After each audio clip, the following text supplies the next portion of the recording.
All right. First of all, I'd like to welcome back Joe and Chris together. Again, they put aside their beef, and they were able to join us back. We talked about it last week. We didn't get into too much of the details, but, well, good. but we're glad that you guys have we don't settled air it our dirty laundry here. So. behind closed Good, doors. because But we're grown men, adults, and we yes, can right. resolve our differences. Yes, dude. So mature. The show must go on. So mature in our older age. The one thing I wanted to say is, do you have anything? Oh, see, I know you do. So let's talk about. He was pointing at me when he said that. Yes. Having things in your collection that are only there because you find them cool, not because of what they are tied to in any way, shape, or form. Mm-hmm. Do you have any of that? Yeah. What do you have? Robots, lots of robots. And you don't have any connection to them whatsoever? Many of them I don't, or have very small connection to. So you mean like there's no media attached to it, kind of like it's just to have it because it's cool. Yeah, or even like a previous toy line you had when you were a kid, and now it's it's just like this is a brand new thing. It means nothing to me other than it's a cool toy. Yeah. And how I want to know how and why. I want to understand. Well, we like toys differently, I think. Well, especially when it comes to robots. Right. Like you like Transformers differently than I like Transformers. Right. We might both like stories, the IDW, but the designs themselves and like the engineering of the toys, you could care less if it's action figures. Because you prefer action figures. Yes. That don't transform. Yes. So like growing up in anime, I just love mechanical designs of like cool mechs and gimmicks, transforming stuff, Gundam stuff. And there's a lot of not big name type mechs, and there's a lot of just original creations that people like third party. People like create something and they decide to, it's easy to produce things now with 3D printing and access to factories and stuff. So I'm like, oh, that looks cool as shit. Right. I want it. I mean, I'll the first thing that comes to mind for me is 1,000 toy synthetic human figures. Yeah. I mean, they're just fucking incredible. It ties to nothing. I'm sure it's inspired by androids from movies and whatnot, but just I just appreciate the engineering. Cystic lesions. Cystic legions to a whole extent there. All the Gonzo people. Mesco. So things? I think you're trying to say Gomez. Gomez. Gonzo. Gonzo's the guy with the nose, with the penis nose. He's the nose guy. Yeah. Sorry, Disney. We didn't mean to say that name out loud. Yeah. So like all that stuff, the Mezco, Rumble Society, Gomez is, there's little comic books here and there, but there's no big media attached to it. Like yeah. Acid Rain stuff. Acid Rain's a huge thing. Really cool. Oh, I know that it is. So I know like, it is. A lot of people collect. Like I like them for sure. I'm curious in having a direct line to someone. I'm curious about picking their brain regarding it. The only reason why is because I just recently reviewed this Diaclone set, and it's amazing. It's amazing, and in the sense of the kind of, I don't know how to say it, like the interconnectivity of it all, how it can be one big thing, it can break apart and be 1,000 little things, it can be 500 little things. It's like the Legos of robots. Yeah, exactly. And that was the fun of it when we were young too. I never had Diaclone. I didn't either. I did. And I'm in awe of it. Yeah, couldn't care less. Like I can appreciate it. In the same way that, like, when you did all those not Gonzo, when you did all the Gamez figures, well, no, they were the skull figures that are sitting around the table and all that. Like, I can appreciate how cool that looks. Right.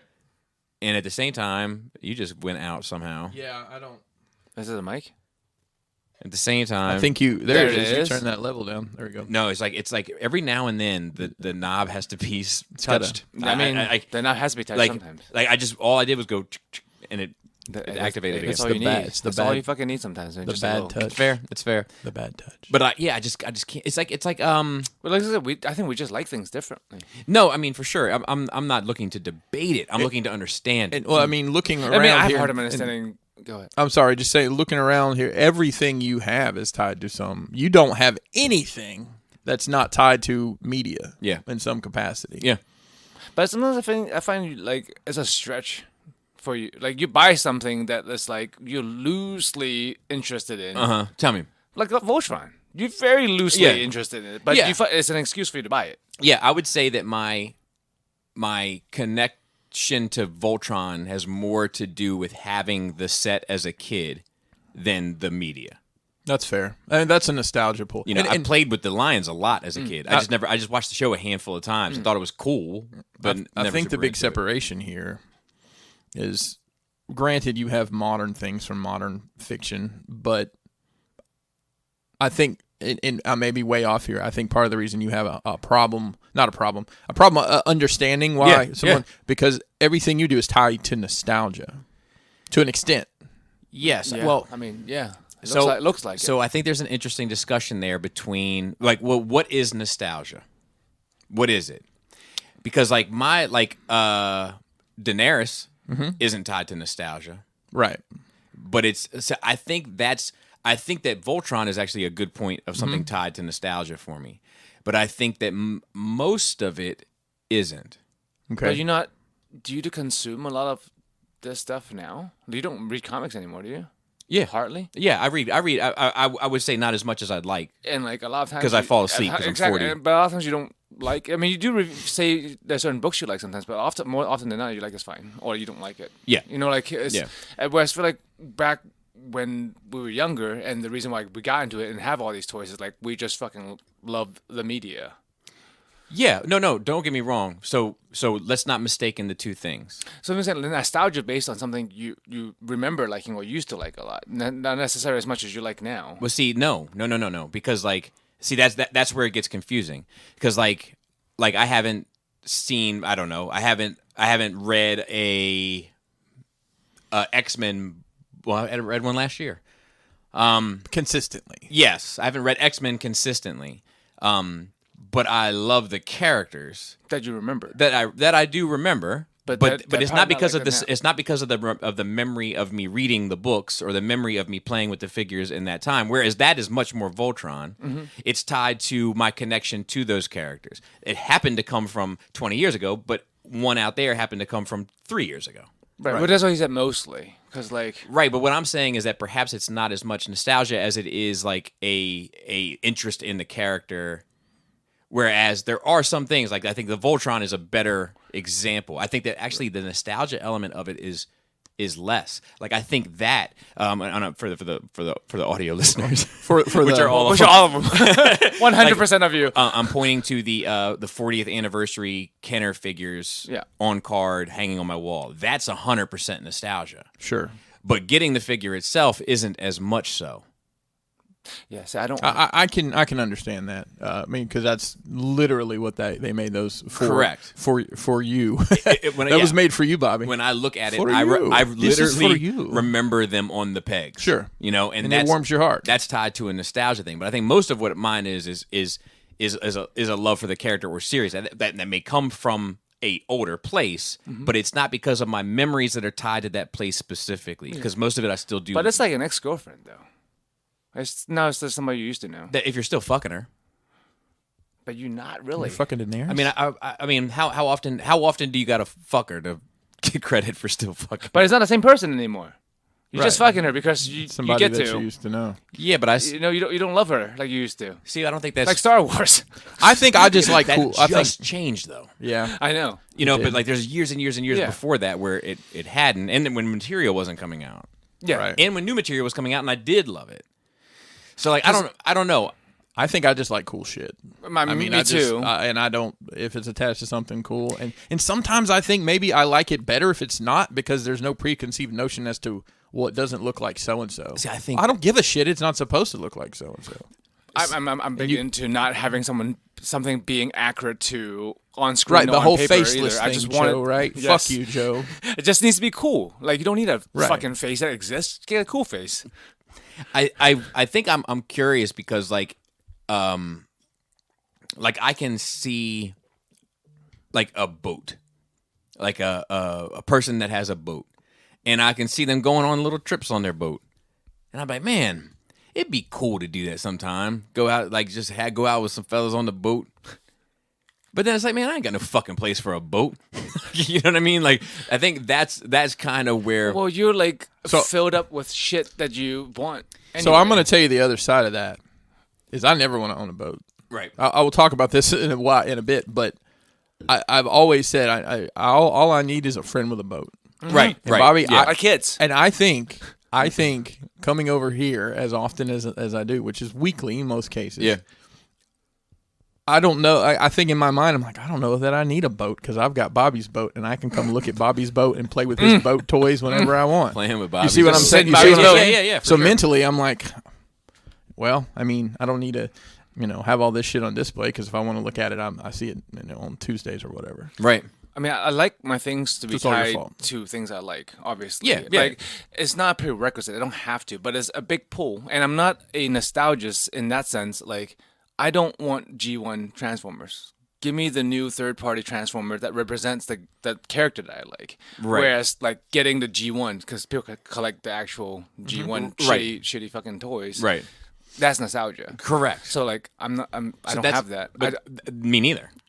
But you, the things you have is because you already had them, and those. Wait.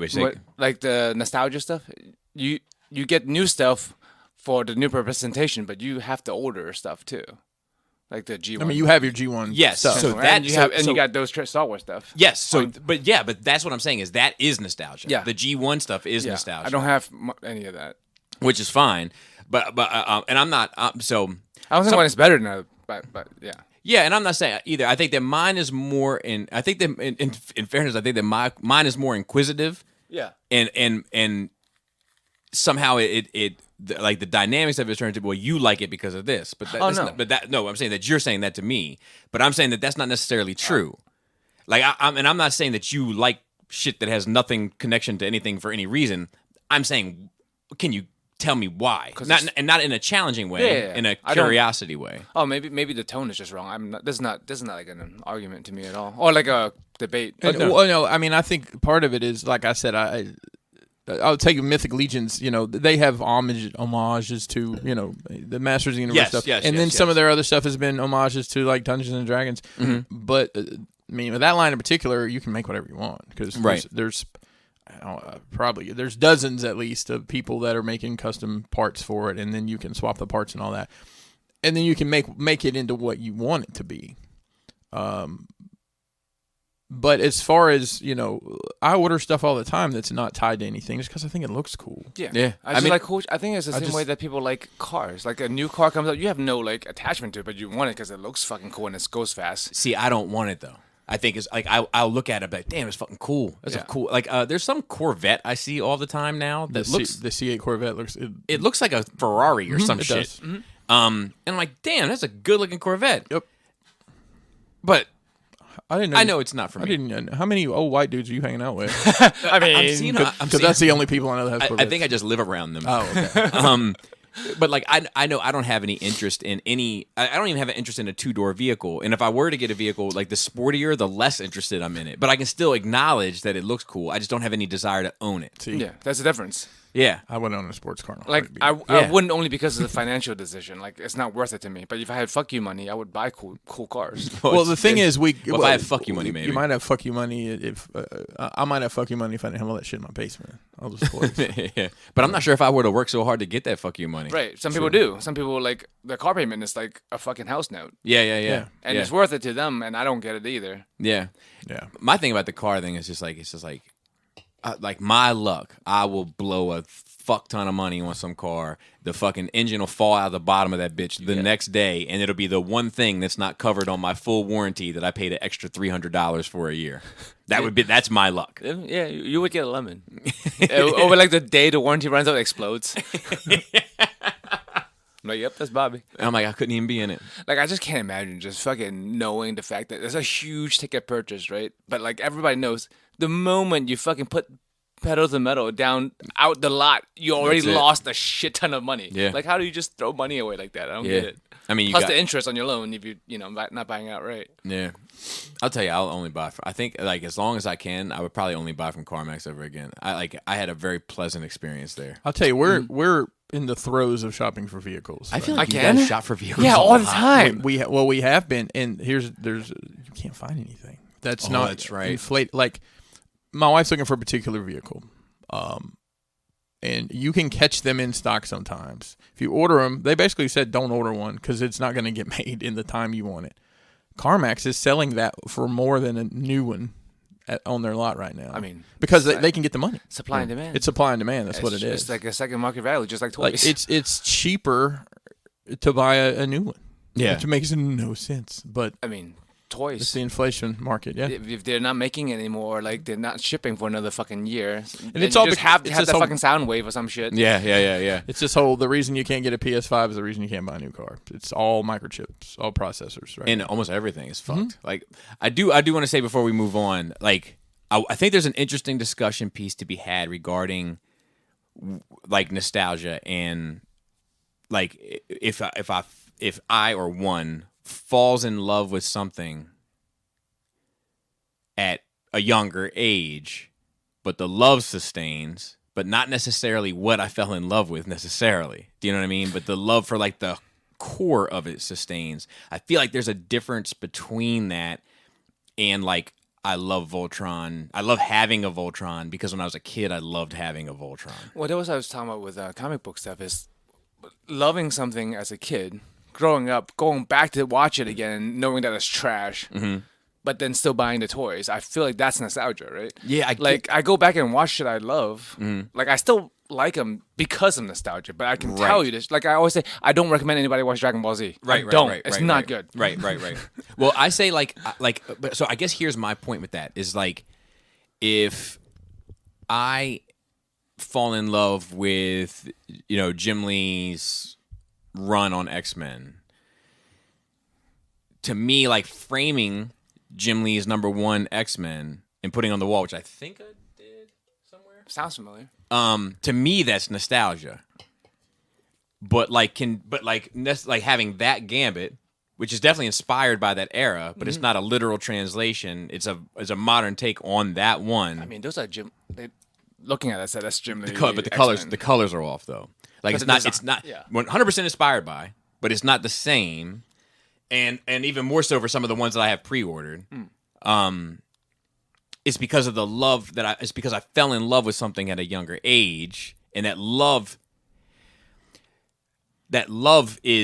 has survived the test of time, but it's not because of the initial love, which is why, like, the initial love is why I still have my G1s, why I still have these, why I have a Voltron, is because of that initial love.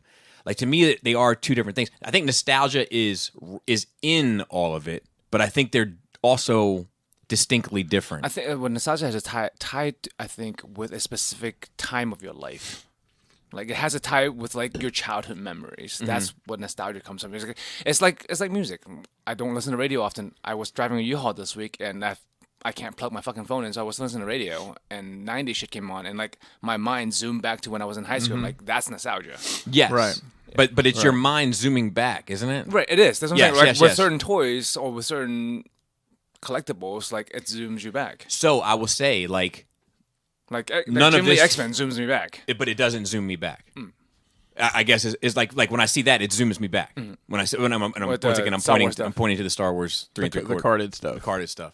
When I see the Voltron, it zooms me back. Especially, I mean, I think you can even tell in the way I display it that, like, I have the Bandai Solar Chijoken one, and then I have the G1s in front of it. Like, it somehow in my mind, it was important to me.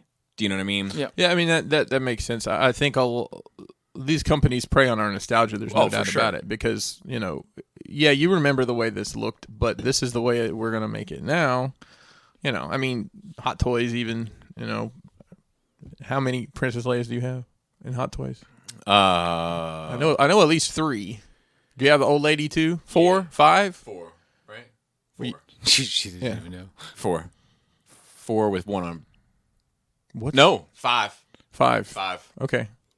5. Yeah. But I mean, I have this Batman too, from Yeah. Justice League. Yeah. Which came out when I was 37. I think so. Yeah. Do you know what I mean? So, like, is Right. that how does that work? Yeah. I mean, it's both. I mean, you can love one thing in more than one way. Right? You can have nostalgia ties to it, and you love what it is now at the same time. Well, I think that's what I'm saying, and I think there is a difference between the two. There's a difference when something is 100% nostalgia and when something is it's more complicated. and it's a combination of stuff. It's Yes. like with me in Deadpool. Like I fell in love with what happened, what was happening. Right. His direction. Right. Like, and that's how I feel about and Ray. I stopped. That's how I feel about Ray. Yeah. Well, is Star Wars the only thing you ever like fell out of completely like that? Like where you're emotionally like fucking disconnected? scarred. Yeah, like I'm not disconnected. Transformers when the Bay movies first came out, Yeah, that I did wiped it to I me. washed my hands of it at that time. that's did what got too. me back into it. More into it. So I did too. I was actually heavy into Transformers until that movie came Because out. War of Cybertron.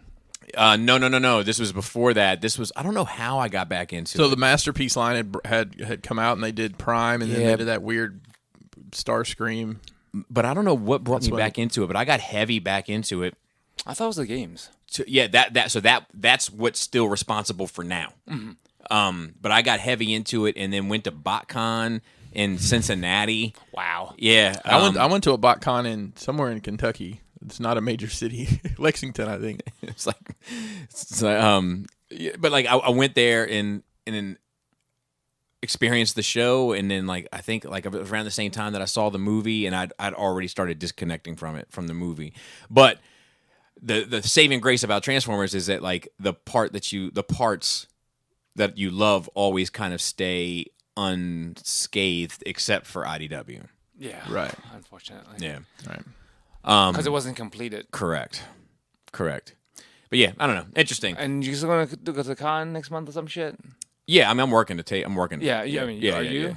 I saw you got your merchandise you were organizing. I mean, I got a room booked. I haven't bought a ticket. It's all kind of TBD to me, to be honest. I mean, I know you guys didn't have a choice but to make the investment on everything. Yeah. I'm just fingers crossed. Yeah, I mean, got to wear a mask. Yeah, the mask is already put in place, I think. And like I said, we had mentioned last week, like the concern isn't the governor, it's the mayor. Yep. And I've said that from the beginning to our small group is that this kid he ain't messing around. I mean, he's locked shit down with like overnight with a quickness. So that'd be like I know a guy. I've told this story before on here, but like I know a guy that owns a bar in Baltimore City, and there's a bar right across the street in Baltimore County, and he's had to watch his patrons get up and leave his fucking bar. Ridiculous. Yeah. So anyway, let's move on. Chris. Yes. You had a voyage. Oh my gosh. You have a lot to say, so I'm going to save you for last because I know that you have a lot. It's a lot. It's a lot. Oh, Christ. Nice. I'll go through it pretty quick though. Joe, why don't you take the reins? Watched The Conspiracy. Is a movie on. I like the sound of it. It's like documentary style. Mm-hmm. I think everyone uses their real name in there. So there's this guy trying to make a documentary on conspiracy theorists, like a guy that. With a billboard on the side of the street, fucking yelling at people. So like they start following him and interviewing him, and he fucking disappears. And then they're like, "Well, is this a conspiracy?" And then I find it ending very interesting. Okay, it's not real, obviously. Where is this? Prime. Okay, so this is a documentary, or no. It's a movie made in the style of a documentary. So it's the Blair Witch Project, but kind of, yeah. But without conspiracy theories, without the shaky camera and like fucking Illuminati and shit. Nice. Watched. I was driving U-Haul because I dumped a lot of stuff because like process of like after getting the floors done, fucking love it. And now it's a pain in the ass putting everything back together and pruning and like got cleansing. U-Haul full of shit. Feels good. Feels like I got rid of some nostalgia stuff. I don't know if nostalgia is the word, but sentimental stuff. That I'm like, this doesn't hold meaning to me anymore, and it just weighs me down. Because I'm a pack rat. Like because I moved around so much, I always like held on to shit for far too long. Because this movie ticket, I remember watching this movie with this person at this time. Nostalgia. I have a lot of that shit, and like getting rid of it. It's hard, and I got rid of a lot of it, and like as soon as like I left, I felt lighter. Like I did that recently. I don't need that stuff. I had a couple boxes full of just shit from the 80s and 90s. Probably. Yeah, me and too. I'm like, literally from 80s and 90s. Man. It's to the point. And I was like, I don't really remember why I have this at this point. Well, that's the beauty of it. Like when I saw things, I don't remember what it was. Instead of I would used to try to remember, and I probably eventually do. And so I was like, I don't know what this is. Let me. That shit can be tricky though, man. Like I'm always like I go through the same thing, and I'm always like scared to throw some shit out. Yeah. Like I wonder if I'm going to need this receipt for this Apple IIe computer. well, no, not so much that, but like one time Bruce came around my house and left a shirt here, like because he would get drunk and he would get hot and he would take his fucking shirt off, and then like I kept it for him, you know what I mean? Whenever he'd come back and get it, but every time he come back and I forgot to give it to him. Then he'd passed, and I'm like, man, do I get rid of this shirt? Now I don't want to get rid of this. You know what I mean? Like, but also like, yeah, I mean I get it, but also it's like, what are you going to use it for? You know, I think in my mind I go through these elaborate, I'm going to have shadow boxes. Same. So no, I get you, but I'm just like, it's hard. Like I have notes from middle school when you like folded them off. Shit. Like, was it the thing where you? There's a lot of different ones. What's that thing called where you remember those? You make them into fortune thing. You can like throw them into like ninja stars and like envelopes and shit. Like I had a box of those I got rid of. You should make those for TF cons. Like, hey, do this. You can see if you can get it. There's only one that's like 5% off. The rest of it's like, fuck you, nerd. Like you get to pay full price. You got to pay double and buy one of everything. But yeah, I mean it's nice. I don't need it. So I was gonna pick up a bed, but Ikea didn't have a fucking king size bed, so I'm just doing mattress on the floor, which is fine. Don't need a frame. I don't know why people need frames actually. Other than the core, because they're old and it's hard to get off the floor. It's easy to get out of the bed. It's easy to get out of the bed. That makes sense. And box springs. I never understood box springs, but I don't think they're popular anymore. I don't see them anymore. They used to be like you have to get a mattress with a box spring. So I'll never not do a box spring. What is it good for? It's just more comfortable. Like all my kids, because I don't treat them right. All my kids have just mattresses on a frame. Same. But I have a mattress on a box spring. It's an obvious difference. Yeah, because I've tried both and I couldn't tell the difference. If you're a good mattress. Yeah, no. All their mattresses are good. Maybe the problem is a good box spring. No. Oh, well, I was gonna say like with I've had both. You ever seen somebody sleep on the box spring? No, well, that's fucked up. That's fucked up. Wow.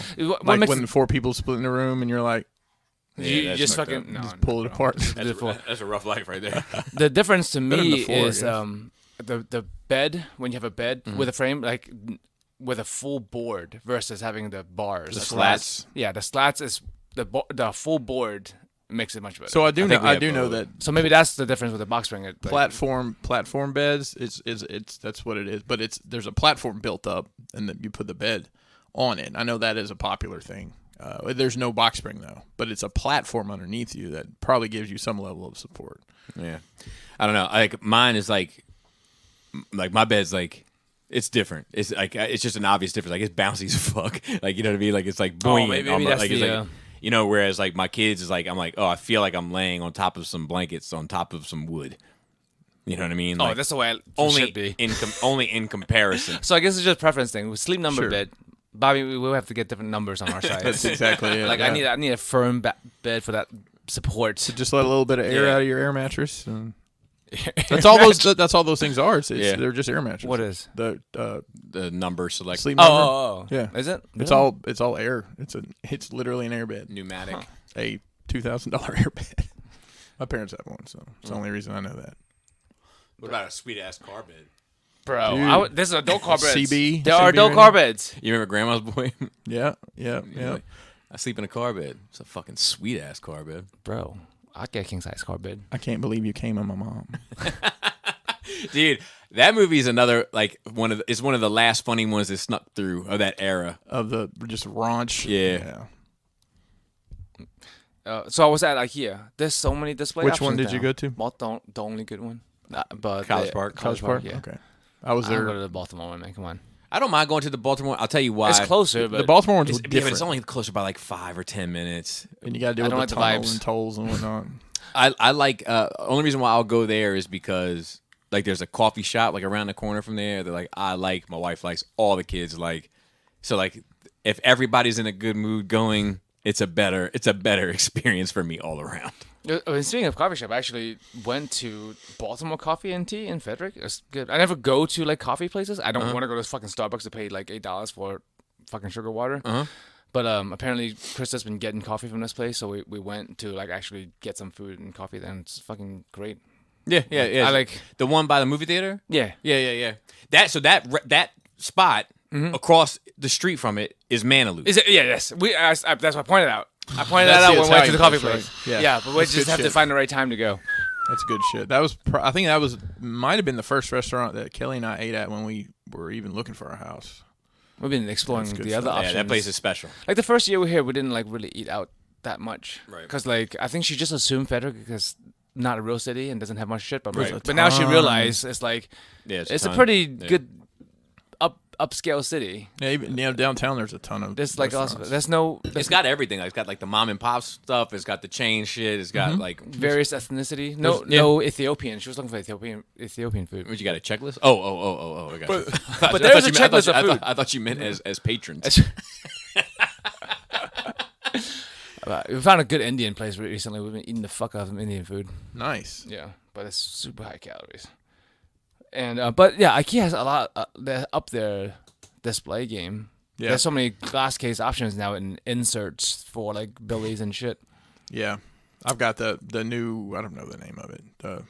Whatever. There's a new glass cabinet out. It's more expensive. It's like $100 instead of $60. Maybe, but it's a metal frame. Yep. So I was like, it's a sturdy frame. We bought a bunch of that stuff recently. Nice. That's and good. like just looking online with Etsy and even like Wicked Bricks is a company that keeps showing on my feed. They make specifically sized like tiered risers for specific IKEA furniture. Like you search on the Kalex or Billy. Is that or but it's like Lego? Is that the one? Well, some of them are. But it seems to be focused on Lego and the ads, the ones that I saw. Yeah, on the ads. But then there's like ones that comes with pegs specifically for Nandroids and stuff. Mm-hmm.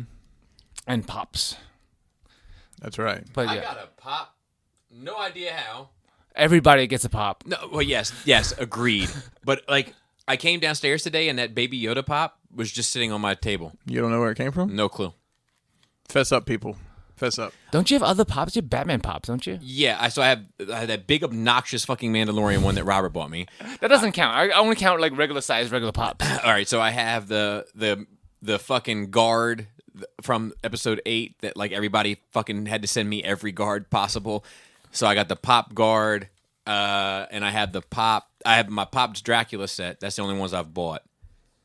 And then I have a Batman and a Batmobile, I think, upstairs. No matter how much you fucking hate pops, that's the nostalgia. Like everybody has a franchise. They're like, well, I hate pops, but like this franchise is cool though. So here's the thing: that's the Dracula for you. I would never have gotten that if I had any other option. Exactly. Yeah. That's the beauty of pops and nostalgia. Like pops. I think I own one pop. I think it was Cody gave me an Iron Giant pop like for Christmas or something. Why the fuck you take it out of the box though? Not for collection value because like it just I don't know. They just should be in box for me. So taking them out seems purposeful. Like I got this pop, I'm gonna put it out. I have both. I can tell you, I don't really enjoy them as much in box. I think if you have a fuck ton, it looks good in box. Mason's got all the Pokemon pops in the world famous baseball case. From Michaels. He's got them all lined up, and it looks really sharp out of the boxes. Out of the boxes? Out of the boxes. Because like, I kind of like the way they stack. I like when fucking containers are the same fucking size. And that's great. And the fonts are the same. Yep, like and the little faces. Until there's that one exclusive that's just fucks the whole thing up. It's just... Like I think the Simpsons DVD sets. I think season 4 came in this Homer head shaped box that just does not look. All the other ones were like silver. Yeah. That's and it's just like Homer's. And then head they did Marge. They did like all the heads. And it doesn't look good on a shelf. No, and, I agree. Remember those days? Hate to see it. Yeah, hate to see it. It's just there's a pet peeve of mine when book companies or fucking DVD. any fucking company. Fucking obnoxious. Pick one size and goddamn stick with it. Yeah. Not as much a pet peeve, but like also bothers me when a book series changes artists midway through. Like the Stephen King Dark Tower series is a 7-book series. First 4 books, the same artist, same style. Jay Lee did the first couple sets. Are you talking about? Oh no, the novels. But those two. Yeah, but they like, switched as well. Yeah, when they switch, like now this looks fucked up. This is not what I signed up for. Yeah. I signed up for this one thing. Yeah. You fucked me. Yeah, yeah. The only time I'm okay with it is when it makes sense for the story. Like sometimes they'll have like a story and the artist is behind on shit, so like they'll have another artist do all the flashback stuff, or you know what I mean. Then I'm okay with it. That's smart. Correct. That's what that is. I always Correct. enjoyed that. I always found it off-putting in comics, at least, when Yeah. you're, it's a 7. It's like, so you get a trade and it's a 7-issue arc, and 3 of the issues are drawn by one person, and Yeah, or it crosses over, and you got to deal with the other artists from like the Ghost Rider X-Men crossover during the gym. Like you got to deal with Jim. Like you get Jim Lee art, and then you get whoever that fucking guy was. Mark Teixeira It or could- whatever. it could, I know he drew Ghost Rider. He had a very different style than Jim Lee. Very different. It was more gritty looking. It just mattered that it wasn't Jim Lee, I think, Yeah. to people. Especially at that time. Don't make me pull up my glow in the dark number 15. Ghost Rider. I have a glow-in-the-dark number 1 Venom. Back in the day. Oh, here we go. We're digging in the long boxes here. What are we pulling out? I Oh. need, that's what I need to get rid of. I need to get rid of some long boxes, man. Fucking. You might have some. You might have some gold in there now with the way things are. Do I even care though? I just take it Do you to know a what I mean? fucking comic shop. It's like, hey, what will you give me for this? That's a lot of effort. That's a lot big ask for me to, How get many- to leave my house. How many long boxes do you have? Like 2. Okay. I asked before on here if everyone just wants some Lucy's. Yeah. Not the cigarette, but the comic. Newports. I look at me. Shout out to No, Lucy's. wait. Look at me. Mm-hmm. What did I smoke? Marlboro Marlboro Lights. Lights. You got it. and you crouched on the ground while you did it. Yeah. The squat with my flip flops. Yeah, with a fishing pole. The flip. I'm not fishing, not near the water, but have a fishing pole. Yeah, just have it with you at all Just in times. case you come across the water. Yeah, I might be on my way. The flip flop squat. I don't like the fucking. I know it's a thing. It's normal, but I don't like that the comic book cover is a different artist than the interior. Yeah, well, art, you know why 'cause that that's is. fucking false You advertisement. know why that is. Fucking false It's advertisement. like so they can wrap that bitch in cellophane and get you to buy that fucking shit, and then you Exactly. get it home Hey. and you're like, Who the fuck? who the fuck is Mark Dorsey? I tell you, I read the Punisher comics like real heavy, and when I was in the 90s, and at one point they had 3 different books running at the same time, and it got like Punisher War Journal. I War remember Journal, it had great covers, but I'm like, who the fuck is doing this art? It was awful. I gotta say real quick, Your Mark. fucking classmate. Mark Dorsey's a Yeah. kid I went to elementary school with. He's Oh. actually a super pleasant gentleman. It was just the first name that popped ahead to Gotcha. mind. I thought was it a kid that was tracing art and then saying he wasn't tracing it? No, so that was Dan Marsh, Or And just that- doxed him. and that was some beef. That was some Adam beef. That I came third That's party. the name I would have came up with. I was third party to that. But yeah, he definitely did that shit. That shit would line up like a fucking You can just put it over. with a constellation. And lastly, for anime night, we watched the first Evangelion rebuild. So like the last one just came out like recently. The first one came out like fucking 10 years ago. Okay. It's only 4 movies. Okay. Yeah, so like huge hiatuses in between. I lost interest. Like between 2 and 3, I lost interest. And then now all 4 are out. We're gonna watch them all over again. Watch the first one. Quite enjoyed it. For those listening, that I know there are anime and gamers out there. For sure. Like I talking to you guys specifically, I like it, and it reminds me of how they're doing Final Fantasy VII Remake. So Final Fantasy VII Remake is gonna be multiple games, right? And we just had the first game, which is almost exactly like the first part of the old game with more details. But as you moved on in the game, differences started to pop up where by the end of the game, it's like, oh shit, it's going to be real different. And we have no idea where this is going. So like it gives you the nostalgia feels to people who want to replay the old game but look better. When did that originally come out? Final Fantasy? The Seven? 7, yeah. That's 98? and on the PS2? One. 1? Oh, God. Okay. On 4 discs. 4 discs. Yeah. Because it needed it back then. So like a lot of people are upset that it's going to be different, but I'm like, no. They already give me what I wanted with the same Z's, and now it's going to be different. It's great. So like the Evangelion is like that too. Like the first movie I just watched exactly follows the original series with some added details, but like the Switch is coming, and then, like that gets me excited. Like reboots done the same way as before doesn't interest me. I already know what's gonna happen. Right. It's just eye candy at that point, and I could take it or leave it. But anyway, I'm looking forward to seeing part 2 this week, and then 3 and 4 the next following weeks. Nice. Hopefully, hopefully it'll be good. Cause like I don't remember much of it. I just remember that like some of the departures I didn't like because it was like more style over substance. And Evangelion was never about. It had a lot of style, but like the substance, the story, the lore was the most important part of why. Oh, the lore, like Fast and Furious. No, that's slow and curious. What was it? The story or Slow and curious. That somebody hit me with pamphlet? that today. Somebody hit me with that today. I can't take ownership of it. Can't stop the Fast and Furious. Oh, they sent some custom Chrysler 300 and said, "This is you, the slow and curious." That's great. That's great. But yeah, and I think that's it.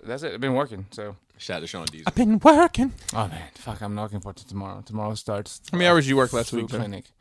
I don't know, 50, something like that. You said you were working a flu clinic. Yeah, starting tomorrow, I'll be working like flu clinic twice a week. So tell us, Tuesdays and Thursdays. and Joe, we historically seem to do this, but please tell people the importance of getting the regular flu shot.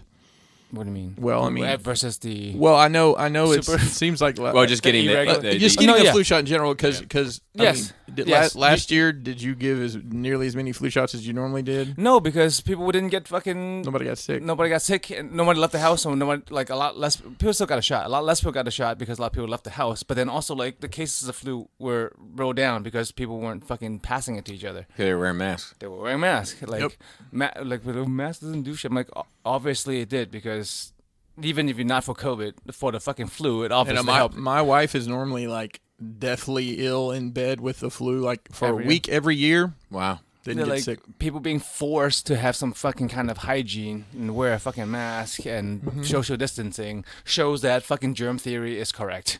Yeah, if nothing else. Yeah, and like flu shots important. Well, I'm gonna get. I Whether- historically have not gotten a flu shot, but I'm gonna get one this year. Unless there is a reason why you can't, like if you're immunocompromised or some reason. Some allergy, like egg yeah, allergy. exactly. It's Egg got allergy. an Well, egg they have eggless flu shots now. Also, Because I get a flu shot every year too. Once again, I feel like it's my responsibility. Yeah. But like, Yeah. what's up? Go ahead. I'll catch you. well, people are like, I never get sick. I never get sick either. I don't. I have. You know me for fucking 6-7 years now. Yeah. Not a fucking sniffle. Well, that one time, you got sick last year, or it was early this year. It was around the time of Snyder Cut. You got sick. It was because it was a discussion that we talked. You were like You were down for like 2 days. Yeah, you had with yeah, something. you had a cough too. You had you were out. Like in my mind, I was always like, man, you should get that antibody test. But yeah, I remember you got sick and it was a big deal because it was I never get sick. Yeah. So like, but I get it not for myself, it's for other people. Like just because Right. you don't get sick, like it's public service announcements. You don't get sick doesn't mean you're not fucking carrying the disease. It's like herpes, man. Just because you're not flaring up doesn't mean you don't got herpes. You gotta Right. fucking protect other people. right. And I'll be honest with you, that has not historically been my mindset about the flu shot, but I think I've changed my ways. Thank you. Yeah, I was there was some shit about COVID recently that I was looking at I was listening to this guy from Australia, right? Because Australia went through a super lockdown. Like they're still super locked New down. Zealand at least, right? Something like that. Australia. And the biggest problem they had in terms of that shit getting out was if you came to Australia, you had to be quarantined for 2 weeks. But the military were guarding the hotels where people were being quarantined, and the military were fucking some of the girls that were coming in, you know what I mean? Like, hey, what room are you going to? Let me know if you need any towels or anything. Look, here's my number if you need anything. Anything. You know what I mean? One of those deals. But it was interesting because they were having a conversation. It was on Fifth Column. They were having this conversation with this guy who's a journalist in Australia, and he was talking about the kind of pros and cons of it all. And he was like, he's like, we haven't really had the loss. He's like, by the standards of the rest of the world and our population and density and taking all those things into account, we're about 30,000 short. And he was like, so now we're kind of at a point where it's like, well, do we open up and sacrifice the 30,000, or do we keep locked down until we figure out what we're going to do? And he said it would have been easier. Apparently, Pfizer offered Australia the vaccine before anybody else because they were going to use it as a rollout. so that Australia got vaccinated, opened up, and then you could look at Australia's numbers, like, look what we did, right. go with our Kinda product. isolated Correct.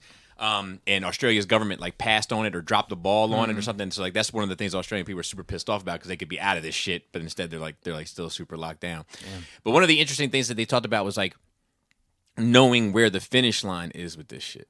Right, because like we don't really know. It could be 6 months, could be 6 weeks, could be 6 years, could be forever. We've been saying that for a year and a half now, right? And then after all that, like where is it all? Like if you have Australia as an extreme on one side, and you have Sweden on an extreme on the other side, and then everybody else is kind of somewhere in the middle. Where does it all? Because he was also saying like the Australian guy, he was like, look, the problem is like when we have somebody that gets it, we're fucked. Because our medical staff aren't experienced with it, like we don't know what we're doing. We're reading all the documents, but you know, have to deal with it. Versus experience is never the same. Right. But anyway, I just brought it up because we were on the topic, and I listened to that podcast, part of my Nerd Week, and it was interesting. I highly recommend anybody listen to this. They're fucking great guys anyway. But They should sponsor you. they should cut me a check. With as much as you. The only thing they gave me once was a retweet. Did you get you any follows though? Huh? Did you see a follow bump up after the retweet? I don't think so. Nah, fuck them then. Yeah, because I think they looked at me like, oh, no. You know, like, Who is this, this like, yeah, like I'm into smart shit. All the followers like, yeah, you know what? I'm into smart shit. I'm gonna go ahead and pass here. But yeah, pretty interesting stuff. How they dealt with it, you know, and seeing how that plays out, and like, you know, like they're like us, where it's like states, you know, but they only have like 8 states. Yeah, I mean the population there is. Well, and they're very spread out. I don't know if people realize how yeah. big Australia is and how It's spread like the out size of our country. And people only live around the edges. Yeah, Yeah, because yeah. the middle is bad. I mean, just like Canada, like they only live around the edges of America. Yes, I think like Yeah, 90% of the Canadian population lives within like 100 miles of the United States or something like that. You got anything else? Yep, that's it. Let me go through mine real quick, and I'm gonna pass it off to Christopher to go nuts. Just real quick, thank you again for the 5-star reviews. Anybody that's left them. Yes. We are, I'm just going to do this weekly if I remember. 162 in the entertainment news category in America. Oh, Nice. we're taking a big drop. 91 in Great Britain. Thanks, Cody. Yes, thank you, Cody. And our other listeners, there's number 60 in Canada. Oh, really? Wow. We're big up north. Yeah, love to hear it. And then 127th in Australia, as we just Nice. mentioned. So Top 200 everywhere. I hope Top they- 150 everywhere. I hope they appreciated our little Australian there you deep go. dive. Hopefully we weren't horribly wrong about it. Yeah, if it is, it's not on me. It's on the 5th column. I can shout them out and I can tear them down. I don't have a whole lot to talk about Nerd Week wise. I did. Let me tell you just a terrible bit of bad luck. So, my work offered me to do something because they know I do this type of stuff, to do something for like an overtime, basically, to do a project that would involve a podcast and a video and all this kind of stuff. Love the idea. Conceptually, then I had more explicit ideas of how to do it. Everybody's on board now, eventually, but that's fine now. So we're off to the races, right? Nice. So I got all my footage. And then I'm gonna go meet, and our dates keep getting pushed back. I got a date, he cancels on me. I know how a teenage girl feels. And then we set another date, and he cancels on me, and et cetera, et cetera. Eventually, the stars align. I pack up all my shit, Joe. All the mixer, the mics, the fucking headphones, the whole. You see that tub? Yep. That's what it was in. It looks professional shit, all this gear. Yep. Packed it up, put it in the truck, heading down the road. I get about 20 minutes down the road, and I'm like, man, I wonder what they're, in my head, I was like, I wonder what they're going to think about all this shit. Mics and mixing boards and my computer. Fuck. Hit the exit, turn back around, come back, pick up my computer, which I left at home. Put the computer in the bucket, put the charger in the bucket, get back in the car, head on down. When I put all that shit in the bucket, I came down and double-checked everything, Joe. I got the time now. I had to come back anyway. Let me double-check everything. Cool. Got back in my car, went back, got there, went to set everything up. Didn't take the power cord for the fucking mixer. That kind of it's the base, it's the brain. It's linchpin, bro. It's of everything. So that was all for nothing. I'm supposed to go back tomorrow morning, but I hate breaking the shit down. It's a fucking pain in the ass. Well, this is not a very portable setup. No, There are not at all. There are. other options. I'm looking that are a into little it. bit more portable. So that was part of my Nerd Week. I started watching this show. I'm one episode away from finishing season 2 of The Boys. Nice. Loving it. Loving And it, that's loving last it, loving it. episode? Yeah, I'm on the last episode of season 2. There's a season 3 coming Okay. Is it coming this year? next year, I believe. Next year. Okay. But I am loving it. Like, dude, I know, McDonald's. I know this sounds. Ba-da-ba-ba-ba. I love. Do you remember it at all? I know you. Yeah, Favorite I do. character. Favorite character From season 2? from the boys. Oh gosh. I don't know that I have a favorite character from that. Or it's probably Homelander just because he's so fucking ridiculous. So it's mine too, dude. In season 2, like, what's the? Is it not late? Is it Lady Liberty? What's the Stormfront. Stormfront, yeah. So she's a trip too. Yeah. But I love Homelander. Like, I know he's an asshole, and I know He's a bad guy, right? But Yes. I think all of us would be in that situation. I On would, how he was raised. And yes, it's explainable. I would hope that I wasn't, but like, you know who he is, even without the traumatic childhood. He's my buddy Shane. If Shane has superpowers, just a fucking asshole. Like, and like expects the world to play out before him, and like, he's That's great. He's just like I see him in that character all the time. But like when he was like him and Stormfront are like romantic, and he's like making out with her and like has his hand on this guy who like robbed a bank or something's head It's just in the hall, in the alleyway. in the alleyway, Yeah, and then yeah. like they're like getting into it. She's like rubbing his dick and shit, and then he just smooshes this dude's head just because he's into it, not because. And then he's like, like the dude cracks me up when he comes out to like the like all the like his supporters are out there like, yeah, Homelander, like we love America. He comes out and he's like, you want to know who the real heroes are? It's you guys. You guys. Oh, yeah. It's like, I love that shit. I laugh at him all like the whole episode, and I know I like him in the show. I don't like I wouldn't hang out with the dude. You know what I Right. mean? I like his character in the show. I've been watching something else. I just started it. It's on HBO Max. No way. Best streaming service out there. And Are they cutting you, Jack? they should. Them and Another- the Fifth Column. Or like I wish they would. So it's called it's called KPVM Perump. And it's, Good luck finding that shit. Yeah. KPVM. It's a documentary series. KPVM It's about my voicemails. Perump. KP voicemail. I don't know. So look, here's the thing about it. It's a documentary about this guy who started this like TV station in Pahrump, Nevada, Okay.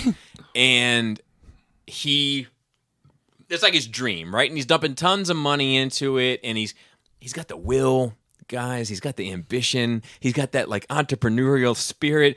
He's an older gentleman, but he's giving it everything. He's staying up. He's waking up early, Joe. He's going to bed late. He's screwing things together. He's building a stage for this or whatever for that. Like, he's our man. He's our man. If he can't do it, no one can, right?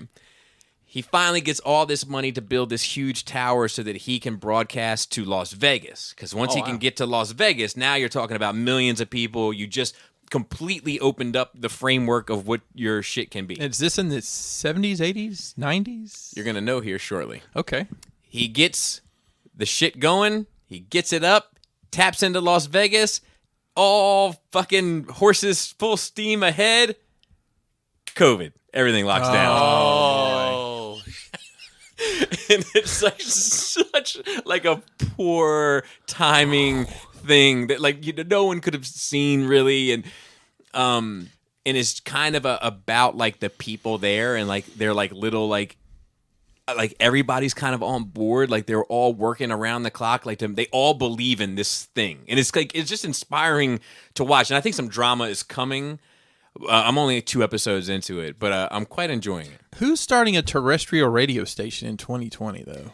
That's No, just- it's TV. a TV. oh, it's a TV. I'm sorry. Yeah. It's like a PBS, but private. Okay. Yeah, But still. and I think it is digital, but it's like in order to like get onto the cable I got you. networks, like, and Anyway, it's just absolutely like interesting and fascinating and like inspiring in a way, but you know some bullshit's coming. man, You can see the ingredients for the bullshit already sprinkled in. There's going to be a lot of that kind of stories to be told, I think. Yeah, I bet it's like a fucking sore spot for some people. Probably someone just opened a restaurant. Yeah. And then fucking COVID. Yeah, Ooh. exactly. It's happened a lot. I watched or I read an article. It was in the Washington Post, and it ended up. I'm not newspaper. So I get these Apple News alerts, right? So they send you like every do you get them? So every so often they'll send you like this is what's new going on, and you can open the link and it has like it has like links to all top stories across all like not all but mad different platforms. So it would have New York Times, Washington Post, whatever, like but like hot stories that are going on. And this one, like, I'm not a big fan of any, like, real super big mainstream media that uses money to, like, advertising money to get there, because then you're catering. You're going to have to cater for success. And I understand, but your fucking story is in question to me. So, I say all that to say this. Washington Post is one of those ones that I actually do respect, but they can set my spider sense off at the same time. I did fine with this article until the last fucking paragraph where they managed to piss me off. But we're gonna leave that. We're gonna leave that. Leave the last paragraph. We're gonna leave that paragraph out. It was about how the fourth. It was because about 9/11. It came out on 9/11. Yeah, that's right. It was about the fourth plane, and where the fourth plane was headed, and the mystery surrounding it. Because we don't have concrete evidence to say. Just kind of an idea. Speculation is it was the White House, right? Or the Capitol. Yep. Okay. Yeah, So- same area. So, and I've heard people say both, but those have always been the two, right? So they go into all this stuff. They go into like a pretty in-depth history and breakdown from like different declassified stuff that's come out, and it looks like it was the Capitol. But like, what's interesting about it is he gets in the writer, the journalist, gets in a plane with this guy, and they take him on this like mock flight of it. Mm-hmm. And as he writes, he's like, look, as you come into the city, it looks like a fucking bowling alley. You know, because like if you look on the mall, it's just a green grass and fucking, straight down the center to the Capitol building. And then he was like, as they flew over the White House, it's like, it's non-distinct in the fact that it's like a white building amongst other white buildings. It's shorter than a lot of buildings that surrounding it. And the pilot was like, look, anything's possible, but this would be a hard target to hit for a very skilled pilot, let alone somebody that got it at some weekend class. Right, in it was in Kentucky Florida for 3 weeks, yeah. Because you have to find it, and then you like have to like miss everything else just to hit it. You almost have to be like a nosedive. At like 700 miles per hour or whatever the fuck it is. Like, they pretty much think it was the Capitol, and it kind of makes the most sense.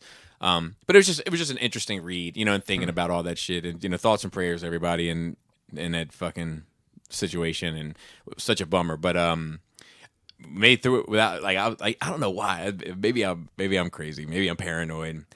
But when they start saying shit like 20-year anniversary, my ass just puckers up just a little bit. I'm like, Don't mention it. Don't mention it. let that shit go.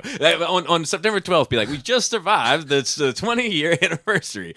But yeah, let me see what else, if anything. I watched What If. I'm caught up on What If. Are you caught up? I'm caught up on What If.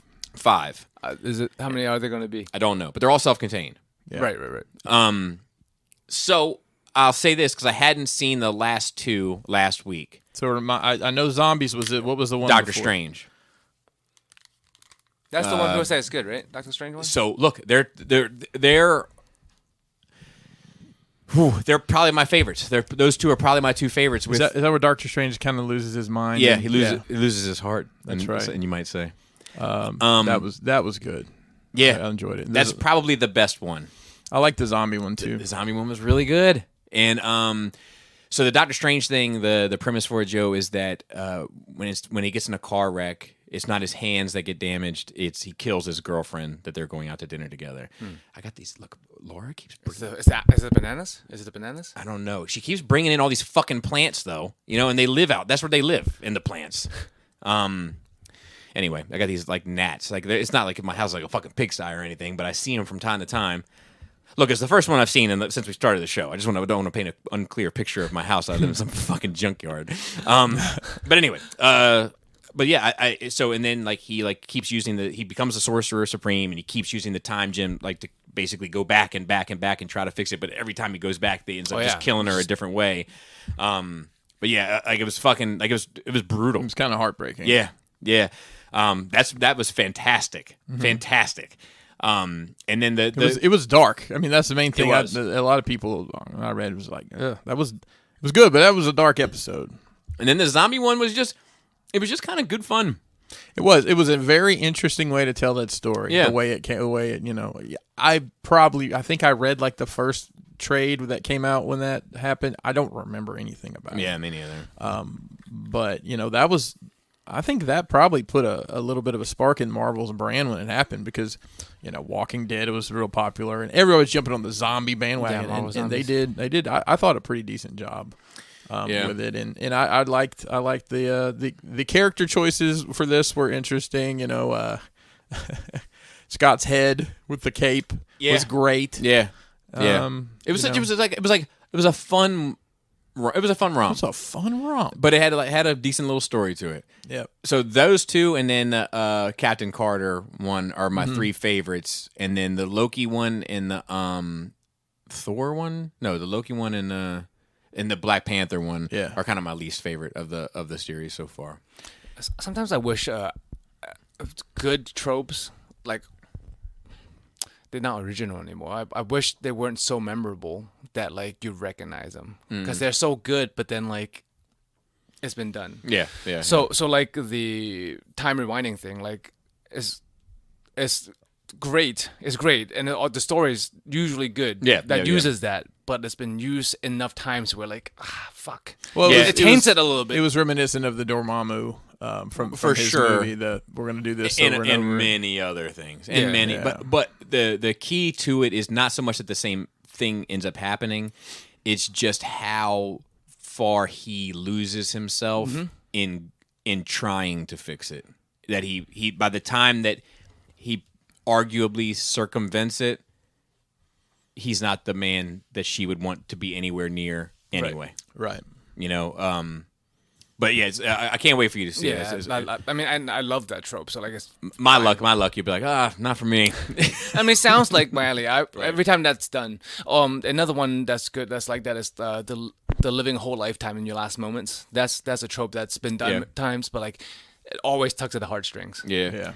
You know that I don't know if this is that or that is this, but like What Dreams May Come, the Robin Williams. I remember fucking that. fantastic movie. I don't feel like it gets. I don't feel like it has the staying power that like some of his other films have. It was beautiful. Yeah, it's beautiful. I think it's like a cult classic. Like it's really well regarded, but like not talked about. Yeah. And then lastly, just a little update on the parenting side of things.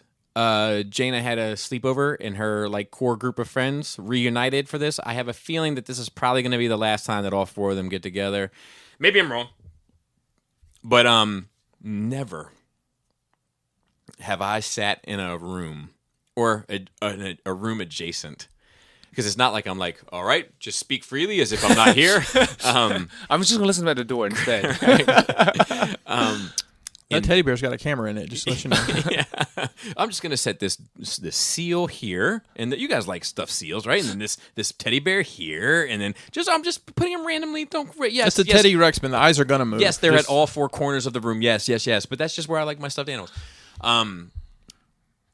I've never wanted to grab my kid, tuck her under my arms, and run into the night faster than I did this night.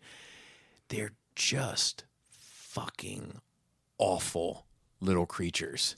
Like, yeah.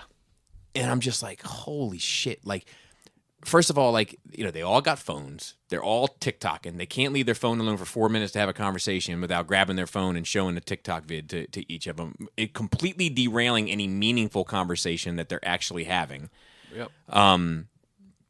Some boy they think was jerking off in class, and like all this shit that they're like, I'm overhearing. Do you know what I mean? And I'm just like fuck it. Like, are you like I don't know. I just found it fucking disgusting. So like, yeah, it is. And fucking kids. We actually had a conversation on stream. Like kids came up around the neighborhood, like how like your kids are only good kids that we know of in the neighborhood. Yeah. They're all fucking brats. They all either their attitude are shitty or like their parenting sucks, so they're irresponsible. I'm like, I think Bobby's kids are only fucking good kids in this goddamn neighborhood. So it's funny you say that because like my kids get complimented on that shit. Like, but like I run. It's so funny. Like I run a pretty tight ship about some shit. Yeah, Right. the important shit. Yeah, and then everything else, it's like as long as you don't fuck this up, The core stuff. like you got like the world is your oyster. Yeah. But if you fuck this shit up, you know. So, but anyway, I'm listening to them talk, like and like certain things, right? Because like this one girl in particular is like the girl is kind of ignoring her at school, right? Like, But she still came over? Okay. This is the whole dressing nice. correct. Seems like she pays her a little bit more attention when she's dressed nicer, when Jane is dressed nicer. But she's wearing hooping shorts and a t-shirt. She didn't really have a whole lot to say to her.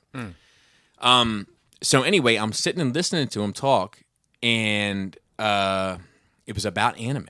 Anime comes up, and one of them is like, I'm off that, and then the other one, the one that's ignoring her at school, is like, yeah, that train has left the station. And then Jana was like, well, I think my train is still in the station. We're still getting on board the train, I think, as a matter of fact, like, and which made me laugh.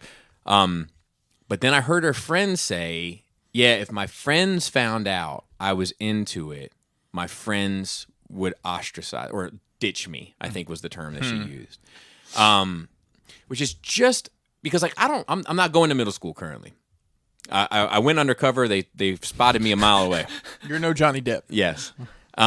So I'm not going to middle school currently. So like I'm kind of left to kind of get the gauge of what is popular and socially acceptable from just what I see and hear from Jana, right? So in my mind, there's like two things that are kind of like super nerdy in my day that seem super okay today. One of which is anime and the other is Star Wars. I can rule out anime after this conversation. And I got a feeling that Star Wars is probably in the same pocket. The kids are probably still fucking the same way. Not fucking the same way. Actually, they're fucking quite different now. But they were... Not face down, ass up anymore? No. But now they're not fucking because they're all non-binary. I shouldn't laugh at that. But like... Good job, Pinkerton. I don't know what I had to do with this. For You not didn't laughing. laughing. You didn't laugh. No, I didn't laugh. Yeah. But like... It's the same shit. I mean, like you said, they're awful little creatures. So I'm like, I'm assuming they're all around 13. I may flash your mind back to when you were 13. Jane is actually the oldest, but you know what though, man? So like, no, don't get me wrong. I had my fair share of issues. I still have my fair share of issues, but I was never a bully. Oh no, not a bully. But I'm just I never picked on people for what they like. I never like that wasn't my bag. Like no. Because I mean, I was on that side. yeah. And I'll tell you, like, I want to have Chucky O back out not only for that aliens conversation, but one time, like, you know, Chucky O and I worked together, and one time I rode him, so to speak, too hard, and I broke him, and like he was gonna go home sick. He had had enough. Like he was upset, you know, the whole bit. And I had to go track him down and say, like, look, man, I love you. I'm sorry if I went too far. You just busting balls and he went too far? Yeah, I mean, but I was on him all day. But it was like, I think I told the story here. Like, he was the guy that, like, I knew that, like, went away to, like, some shooting survival class. Like these grown men, in their cargo pants, and they roll around on cheese mats and shoot at the ops, the terrorist ops, and they all wear American flags that are all tattered and wicked looking, with skulls for stars. And, like, Let me make sure I don't get Bobby's skull flag shirt for Christmas. Like it's to me, it's just like anything else, right? If something's like a one-off, it's cool. When everybody starts doing it, less fucking cool. Yeah. But he was in that bag and went through this thing, and he came back. He paid all this money for the survivalism class, and came back, and he had sunburn all over his face, except for his sunglasses were on his eyes. So then I'm like, well, what class you got to pay for to get the suntan lotion? Because I got that one for free.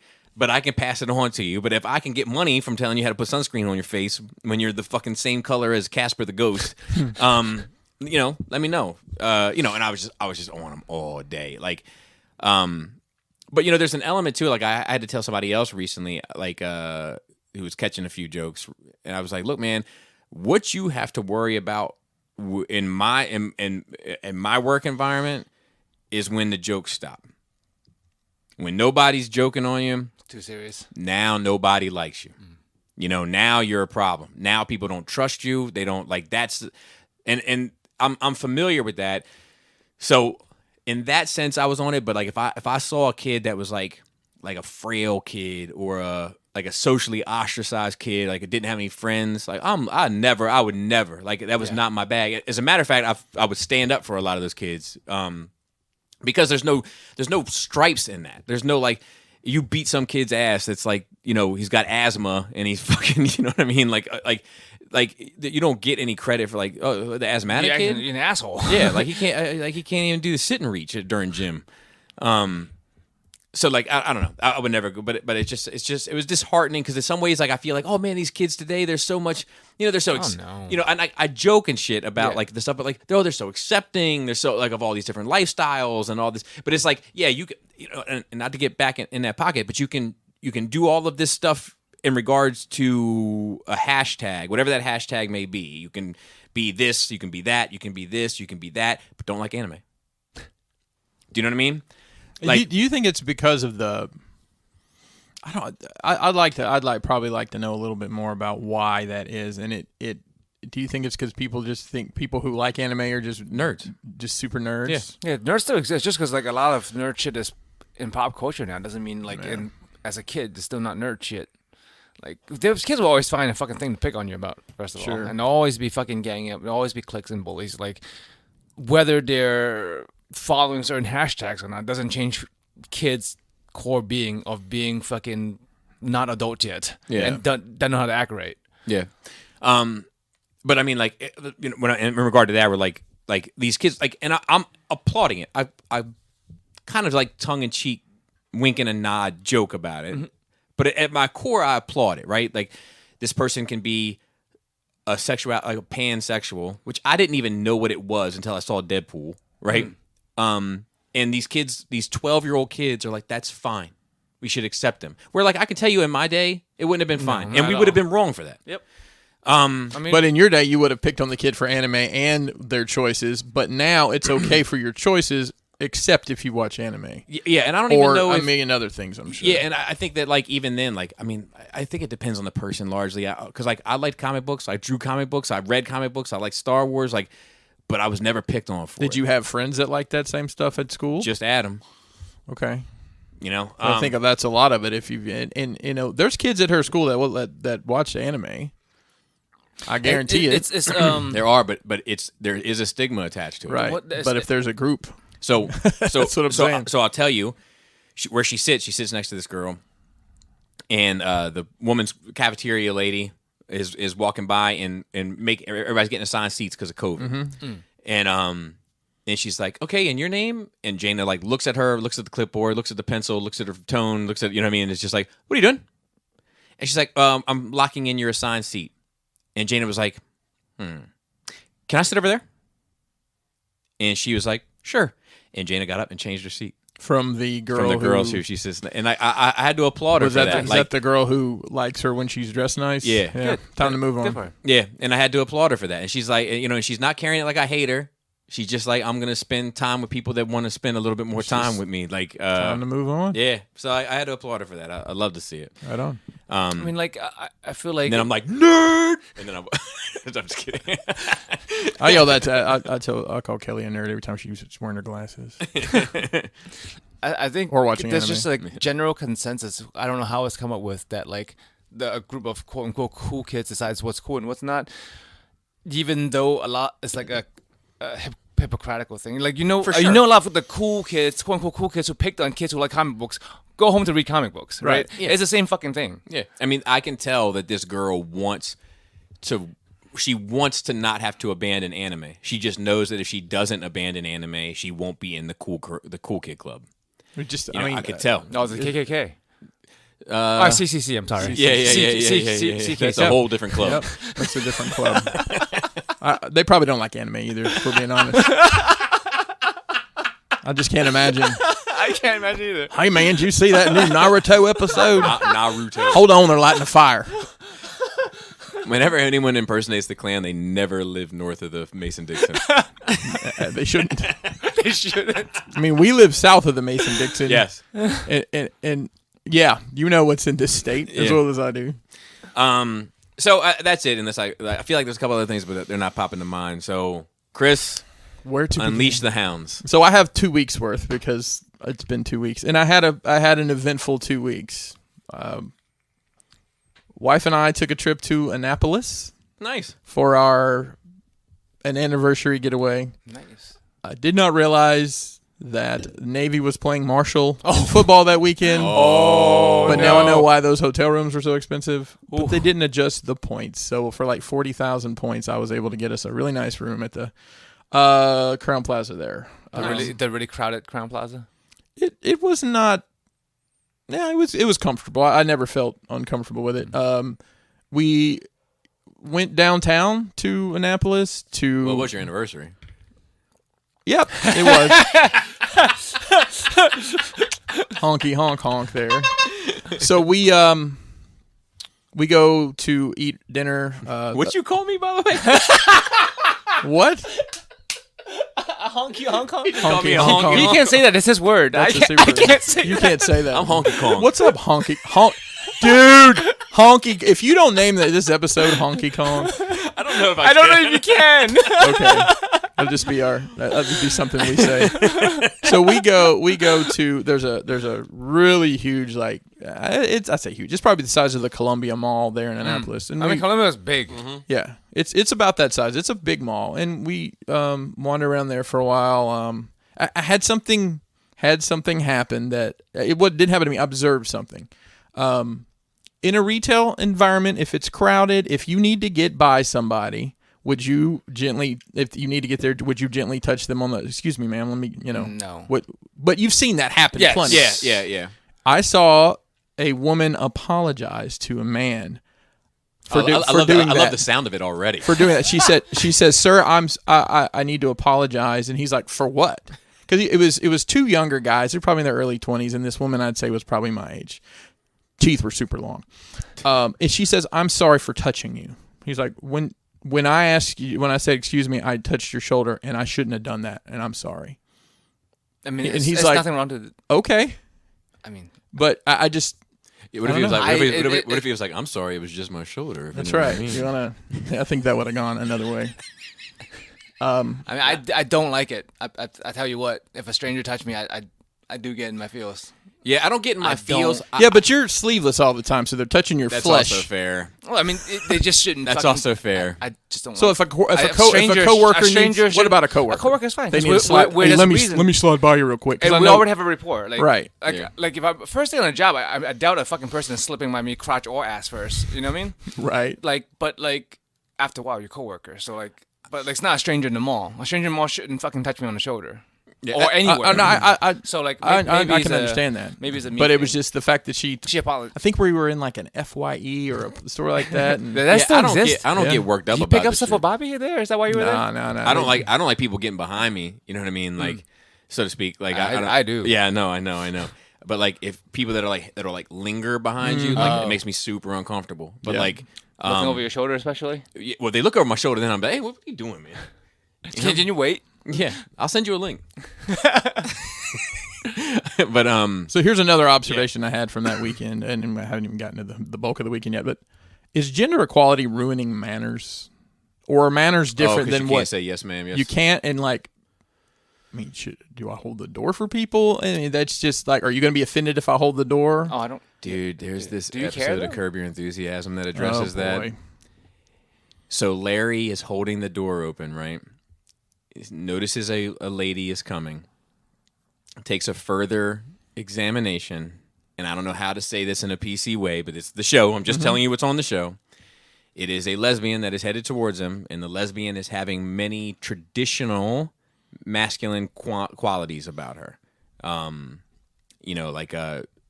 he decides to not hold the door for and then later gets confronted about it, and he's like, I got the impression you wouldn't want me to. Like, it would be, Like he thought he was kind of doing the gentlemanly thing because she would want to get it on her own. I mean, I think that I probably should watch that because I think that answers my question to an extent. I don't think There's not a right answer. Yeah, it's like I hold it. Go ahead. Go, no, you do. I just hold the door open for everybody. Do you hold the door open for everybody the same? Yeah. See, I don't. Like if you're old, it's about distance things. If you're close enough for me to hold the door That's open the thing. for a It's second, like, oh God, you're not close enough. because if you're an old woman, I'm gonna hold it a little bit longer for you. no, not for me. It's the same. For Nah, or if you're young and you got like. I don't know how to say this. Once again, sometimes I don't feel made for this era, but you got brackets and shit on your legs, and you got some shit going on. I'm gonna hold the door a little extra for you. Like disabled is different. Or to me, being old is being disabled. Well, it depends how old. If they're decrepit, like Right. I hold the door the other way. Like I open the door, like I back up and let them through. That's like helping someone. So I in usually need. that's usually my go-to anyway. Oh, I don't. I just push it. I just keep it open behind me. So I only for do everybody. I only do the open behind me if we're right on top of each other.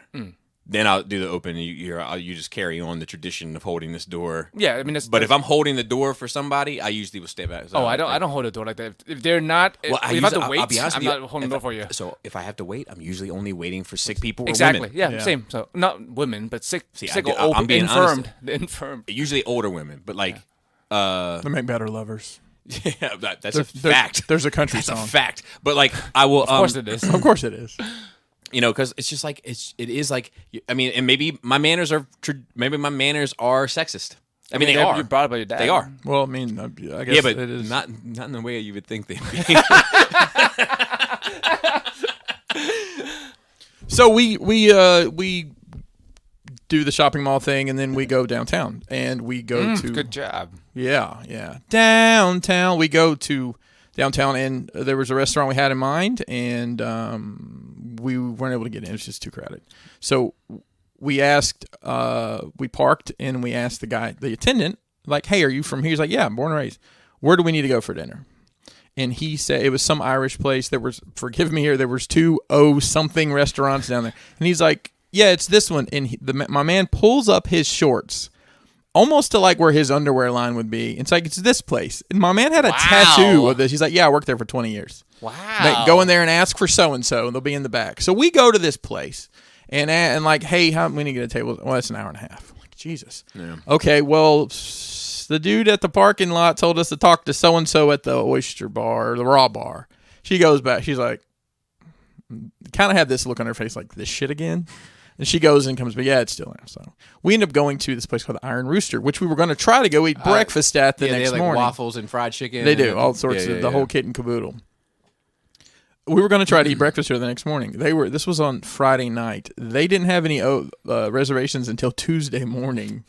It's a popular. It is. Yeah. So we ended up having that for dinner. Had breakfast for dinner. It was great. Yeah. Had a couple Bloody Marys, and You didn't go to the Amish market, man? I didn't know there was an Amish market there. Yeah, it's down there at the bottom. Bro, that's where you should eat for breakfast or lunch. By Because the it water. close. Yeah. That shit is... So the next morning we get up and we go to the Ren Fair, the Maryland. Oh, Maryland is Fair. it going on right now? Yeah, it's Oh, going on shit. right now. It's every weekend, I think until Halloween, maybe. You had a turkey leg and all that shit? I didn't get a turkey. We ate Funnel all, cake? No, did we get funnel cake? I got a frozen banana. There's a lot of money. There's a lot of money in the banana stand. I don't know if you know that or not. I did. It's a joke from Arrested Development. I haven't seen it. Yeah, Paul C. thought it was funny. But I got a chocolate banana with bacon, and my wife got some Oh, that sounds amazing. crazy like cinnamon toast crunch for frozen. But it was great. Love to hear it. We Love to hear it. Dude, we had a great time. I mean, it's just the two of us, and the weather was perfect. It wasn't hot. That I love. You watch some jousting? So I'll be honest. We made a point to go to the arena. Yeah, that they right? were- I mean, you should. But they were, if you're there. at some point, they may do jousting, but what they were doing was let me see how many of these people were throwing like hoops up in the air, and they were trying to catch them with their joustings. Yes. Oh. Like Yeah. for entertainment for the king. Sure, that's what it was.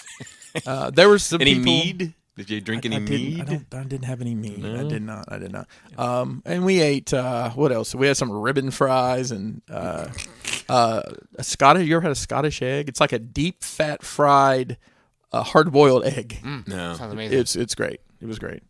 So we had a great time there. That and sounds just, awesome. Looking at people and some of these costumes people wear are just like, wow, that's impressive. that you're wearing all that outside in, It's a commitment, bro. It is. It really is. It is. It's like it. You know what it is? It's Comic-Con for people that for many people that don't consider themselves nerds. Yes. Right, but they are. Yes. Yes. So I went to Alaska last week, so I wasn't here. And I have several stories to tell about. What's it called? It was in the 50s basically the whole time. Nice, perfect. It was great. Perfect. It's basically 50s and 50% the whole time we were there. So it was overcast. The second day was sunny. I'll get to that in a minute. So I'm on the airplane, and I had paid extra for the comfort seat. Those 4 inches really do make a difference, Joe. I mean, that's a lot of inches. Yeah. And I was lucky on the way on my 2 long flights. Someone had the aisle and I had the window, and we had the empty one in the middle, which is great for my big ass. I can spread out. The guy, and I'm not an airplane chatter. I know people are, but I normally have my headphones on as soon as I sit down. Ended up having a conversation with the guy sitting on the end. He probably would have been my hero when I was a child. He was a retired fighter pilot. Oh, nice. Yeah. They make commentary about the pilot's shit. He did not. This shit. Like, man, I got to return this way. But I'll give a lot of credit. Alaska Airlines has their shit together. Of all the the wait staff was great. The wait staff, the attendants were great. Right. Then they have a great entertainment portal where you can log on and watch all sorts of movies, really? which I'll get to in a minute. But this gentleman, I could see what he was. He watched the Goldie Hawn Kurt Russell classic Overboard. Yes, Not a bad choice. And then he watched Rain Man. Those were great. He might be my hero. Yeah. And 2 seats up, there was a man reading a newspaper on the airplane. It's classic. Yeah. You have to have a newspaper reader. I'm bringing it back. Bringing it back. Because you're so fucking tall, you can just like look over all the seats and just fucking snoop on all the This people. is true. I left my travel pillow on the plane on the way back. Is that the thing that goes the ring around your neck? Mm-hmm. I'm thinking about getting one. No, they're great. They're great. They're great. Yeah. You know the trick is you turn it where the opening is on your shoulder. That way you can do this. You can do that head down sleep, I'm thinking about getting one because I just for the car. Sometimes a car ride. Right. I'm just gonna wear one around all the time. I just need protect your neck. The fucking beaded seats are good enough. I'll fall asleep. No, not when I'm driving. But like when we go on like some long car ride and I'm like, man, I can catch 40 minutes of sleep right here if I'm about my business. And then, but like I had this fucked up sleep because and then I'll. Yes, yep. I hate that's that. how it was on the airplane the whole time. So I fly from Baltimore to Seattle. I have a 4-hour layover in Seattle. Fuck. Do you went out to do shit? No, I've always thought about doing that, but I'm always just something fucked up's going to happen. I'm not going to be able to get back through security, and I'm going to miss my flight. I mean, one of the guys that was on the trip with us, he had a 5-hour layover, and he left. He went to downtown Seattle and have a meal or something. Yeah, I just wandered around the airport and looked at people and ate. There's some probably nonsense. some good people watching in Seattle. There was definitely some good people watching. Like that's the only reason really to go out in the crowd is like people watch. It is. That's great. So got on the second plane, got to I think it's Ketchikan, Alaska is the name of the town. I believe it. It's the smallest airport I've ever been in. It's an international airport, 1 terminal. Wow. Yep, 1 terminal. So we land, get off the plane, get our bags. We're at this resort called Salmon Falls, however you want to say it. They put us in the church vans with all our luggage, and this is the crazy part. You have to get on the van has to get on a ferry to get to where we're going because there's no bridges because the ships come through there. It was wild. That's cool. 30 minutes later, we get to the place. Really cool lodge, whatever. Not necessarily my vibe, but it was really cool. Something enjoyable that you had to do. Sure, yeah. I mean, I could have backed out of this if I wanted to. Nobody would have said a word. But it was like, look, this is an experience I'm going to have. Yeah, fuck yeah. Might as well. I would never book this myself. I have no interest in this outside of being right. So we have a dinner, everything. Give out some. I got a major award, guys. Oh, what you get? Achievement? Achievement? Oh, I got first place. I got the first place award for this trip. It's the second trip I've been on where I got first place. Nice. So I've hung it on the wall just to be obnoxious at home because it's a major award. Right. Yeah. You see where my major award is. Well, it's On the floor. I do.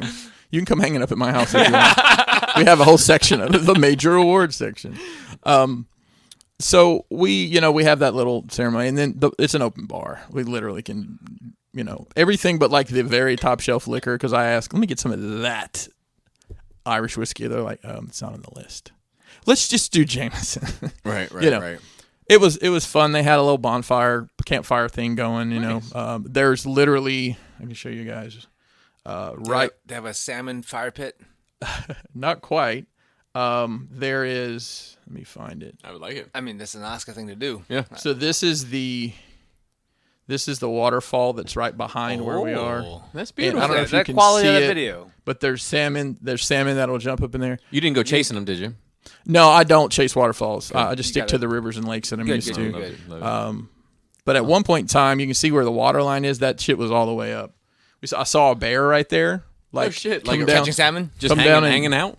Yeah, there he is. When he came down to get a fish, he stole the fish from the birds and then just wandered back into the woods. Yeah. I mean, it's the safest place to encounter a fucking bear because they have food just fucking Yeah. jumping at them. Yeah. They're You used don't to have to it. worry about them chasing you. I like when they're just looking at it. yeah, just swipe. I mean, there were so many salmon jumping. I'm like, could you not just get a net? And Yeah. I'm sure there's all sorts of rules about catching fish in Alaska. So the next morning, we go out on a boat with a captain. The water's super choppy. I get seasick really, really easy. Huh. I had to pee super bad, so I go in this. It's basically a tin can, and I almost have to do some Spider-Man moves to try not to piss on myself or my clothes. I believe that. And I immediately it gets my head swimming, and I'm pretty much ruined for the day. It's hard to get right after you get nauseous. It Not is, just yeah. like car sickness. And I took a Dramamine then, but the water was just so choppy, and they're driving these aluminum boats over this water, and it's just boom, boom, boom, just bounce. It's no bueno. I still had a good time. The captain was kind of a dick. I don't know if you guys ever been on one of these fishing kind of where it's like been a it's the while. guide. He's screaming and yelling, fucking real, get it. Ask him how to do. Oh, I guess you should have paid attention. He was really a jackass, and I'm like, maybe this is just how these guys are. Yeah, I don't So know. the next day we go with a different guy. First of all, the water's so calm, it looks like glass. Like, this is the water Jesus walked on. Right? Right. Kanye or not. Right. And it was a younger guy. It was a guy, or the captain, as they call him. Mm-hmm. Fucking great. It was so much more fun. Right. Caught a bunch of fish. My shoulders yesterday were trash from... reeling. Because, we're reeling in... pretty decent sized fish. I didn't catch any super big ones. A guy on our boat caught a 39-inch halibut, which Oh. is Yeah, that big. That's big. Those are some ugly motherfuckers too. Yeah. But it was great. I mean, just the scenery, just seeing that part of the world. I've got some like decent pictures on my phone here. Let me Was there find. any There's ice the money shot. Oh yeah, that Oh, I yeah, mean, it's that's beautiful. that's great. That was the day when the water was so yeah, still. you can see a reflection of the fucking Yeah, sky. it was phenomenal. Had a good time. Don't know if I'll ever do that again. Right. On one of those trips I would, but I don't know. It was fun doing the whole fishing thing. Crazy story. Get to bullshitting with bartenders, and somebody said that one woman that's a bartender, she's from Alabama. I'm like, really? Okay, so and I just said, hey, Alabama, and she looked at me. I was like, I'm from Alabama too. She probably grew up about 10 miles from where I grew up. No shit. Yep. She's, I'd say, about 10 years older than me. But we were How named- distant relative is she? Well, I'll be honest with you. I started asking about last names because who knows, right? My mom's one of 10 children. Right. I have cousins I don't even know their No, names. you relate to everybody down there. Yeah, no doubt. Hopefully. That's why, you move out here to spread the gene branch pool. a little It gets bit. better. About 10 years ago, she moved to Baltimore No kidding. and had just recently decided that she didn't want to live in Well, why? And then went to Alaska. Well, she no, that I'm far. gonna get as The far far away as from Baltimore as well, possible. it was just it's a summer job. She went up there to bartend at this place, and then she's like, into September I'll be going back, finishing packing up my stuff, and probably go back to Alabama for a while, and then next summer find another adventure. Wow. Yeah. Transients. I appreciate those free spirited. Yeah, like Mhm. I could Stability, never man. do it. I could never do it, but I always am in awe of those who can. Nomads. Am in awe. You can't have you those can't who really have family, or even if you do, it's not fair. Right. But having been a kid of someone who moved a lot, it's not good. Right. Yeah, I just think as an as an adult, if you don't have attachments, children or spouse or whatever, to be able to get up and like, hey, I'm going to go work in Alaska for the summer. It's the financial stability for me. It's like knowing I have money for rent. You know what I mean? Right. Yeah. That's why I say, if you don't have a house, it takes balls. It does. Yeah. I mean, she didn't have any though, did she? No, not that I noticed. Figuratively speaking, we all have balls, metaphorically speaking. So it was quick. It was 2 days there. 3 nights, 2 days, and then we're packing up and heading out. It just went by so quick. Fucking 4 flights to get back is what you said. So let me think. It was Alaska to Seattle, Seattle to Charlotte, Charlotte to Baltimore. That's and crazy. I got home about 2:00 Saturday morning. Oh, because you were estimating like midnight. It was way past. It was midnight, and then I had to wait. My bag right. took forever to come out, and then the fucking shuttle for my garage took like. I swear I saw the long-term shuttle like 4 times at BWI. Yeah, that's one thing I hate about BWI is that off-site parking. But I know I don't have much of a choice. Yeah, I tried not to go to BWI. Dulles is the way to go. Yeah, I never flew out of Dulles. I don't know why I was just like comfortable. It's like I know it's a shit show BWI, but it's like it's what I know, Me so too. I'm comfortable there. I've flown out of all 3 of them. Dulles is fucking smooth. IED is awful too. Yeah, I don't like IED, but Dulles, I just always I don't have a choice in this stuff. I'm like, hey, right. Here. I watched a fuck ton of movies. I went and saw Shang-Chi in the theater, and I thought it was pretty good. Have you either of y'all seen it? No, I'll watch it when it comes out on. I'm piracy. trying to go see it at some point if the stars align. Gotcha. We went back to that warehouse cinema, right, Frederick. It was pretty crowded, to be honest. It was really, I'd say 75% capacity. And I think so. You go in there and you pick your seats, and there was not any like. Me and Mason went, so there wasn't 2 seats that weren't like touching another person. I'm like, well, we'll pick these 2. I think the people like 1 seat down bought extra seats, right? Oh, because there was nobody sitting there, and it won't let you buy you. It won't let you leave 1 seat in between in the little app. Yeah, wow. Because they just right. It makes sense. Yeah. So I watched that. I thought it was pretty good. I like the overall theme. The way they explain the Mandarin is from Iron Man 3. Do you want a small spoiler? No. Okay. Because I want to watch it. All right. I should go. My mind's telling me no. Well, you always want spoilers. Well, I mean, listen, you could look at the credits for the movie and figure it out, but I'll leave it alone. That's why I never look at IMDb anymore. Like looking at IMDb is already a spoiler of times just to see this person is this character. Oh, I didn't know this character was in there. There's a lot of familiar tropes in here. I'd lean over to Mason at one point. It's like, is this like Avatar? No. The Nickelodeon Avatar. There were just so many things. It was like, okay, this seems just like this. Right. And like, is this Iron Fist? Because they're both mythological places. Kung Fu Mans. Except one's white. I think it's worth watching. Okay. When you get a chance. How is it compared to Snake Eyes? Oh boy. Both Asian kung fu movies. That is true. I think at one point in time I leaned over to Mason and said, is this guy? Because there's a lot of familiarity with some of the tropes. On the plane, I watched The Call of the Wild, which has Harrison Ford in it. Okay. Call of the Wild is a Jack London story about sled dogs. I don't know if you had to ever had to read that in school. Yeah, I think I remember it. But. It was good. I believe all the dogs are CG though. Is it the one where the guy got stuck in an iceberg and had to eat all his dogs and died anyway? No, but that's I had to read that in high school. That's the sequel. I mean, I'm not a dog person, but if you're a dog person, I can see this would be just a phenomenal movie for you. Right. I remember watching I don't remember what it's called. This is in my head. Do you remember watching like a sled dog movie about like a sled dog race? Like, cause there was a kid that had to go to this race because like his dad died or some shit, and then it was like fucking. Like he was passed out at the end, and the dog just carried him to the finish line or some shit like that. I do vaguely remember that. Right? Is it Snow Dogs with Cuba Gooding Jr.? White Fang, as I believe the name of it. remember White Fang? It was like that sounds very familiar. I don't know. All these classics lost in time. I watched a movie, Ad Astra. It's a sci-fi movie. It's got Brad Pitt in it. The premise is 30 years in and I don't know that they ever actually say what year it is. Being interested in that title. So Brad Pitt's father, who is Tommy Lee Jones, Tommy Lee Jones is an astronaut. Never heard that before. Right. And Donald Sutherland's in it too as a retired astronaut. So basically, 30 years in the future, 30 years in the past, his father has left and gone to, I want to say Space. like out towards Neptune to set up something, and they've lost all radio contact with him. And, they come to Brad Pitt and like, hey, we think he's still alive. Why don't you go? So they send him and this team out there to retrieve his father, essentially. And, it gets kind of convoluted, but Yeah. That's how Voltron starts.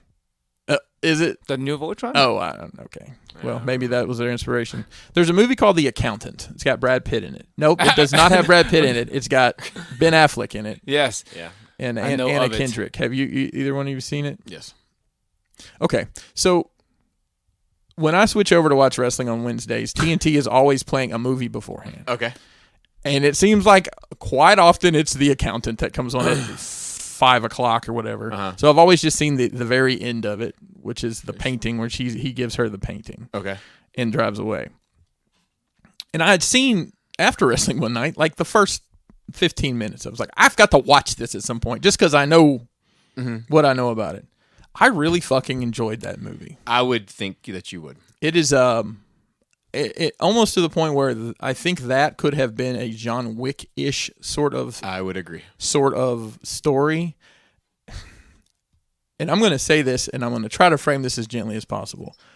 But to take someone that is that he's autistic, he's got Asperger's in this movie. Right, but his father has trained him to be a killer, based working around his limitations. The name of the movie is very, very misleading. Well, he is an accountant. He is an accountant, but he's doing all sorts of dirt. Well, I never watched the movie because I thought it was about accounting. Oh no, it's right up your alley. It's more John Wick than it is. No one told me. No, I think we did actually. Did you? Yeah, well, I think it wasn't me. I think it was Adam because he watched it and quite enjoyed it. I did not, but it's very much in that. Okay, I it's very much in that pocket. It's right up. I mean, thought it was more like drama, like Wolves of Wall Street type deal. No, paint by numbers checklist for you. Perfect. Yeah, I think you'd enjoy it.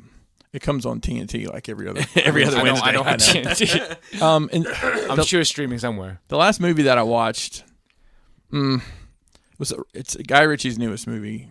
It's called Wrath of Man. It's got Jason Statham as the lead. Oh, surprise. Well, he's done great work. That's the best work Jason Statham's ever done is with Guy Ritchie. Yes, I agree. I don't know that this is that. No. It is it's not a linear story. I'm okay with that.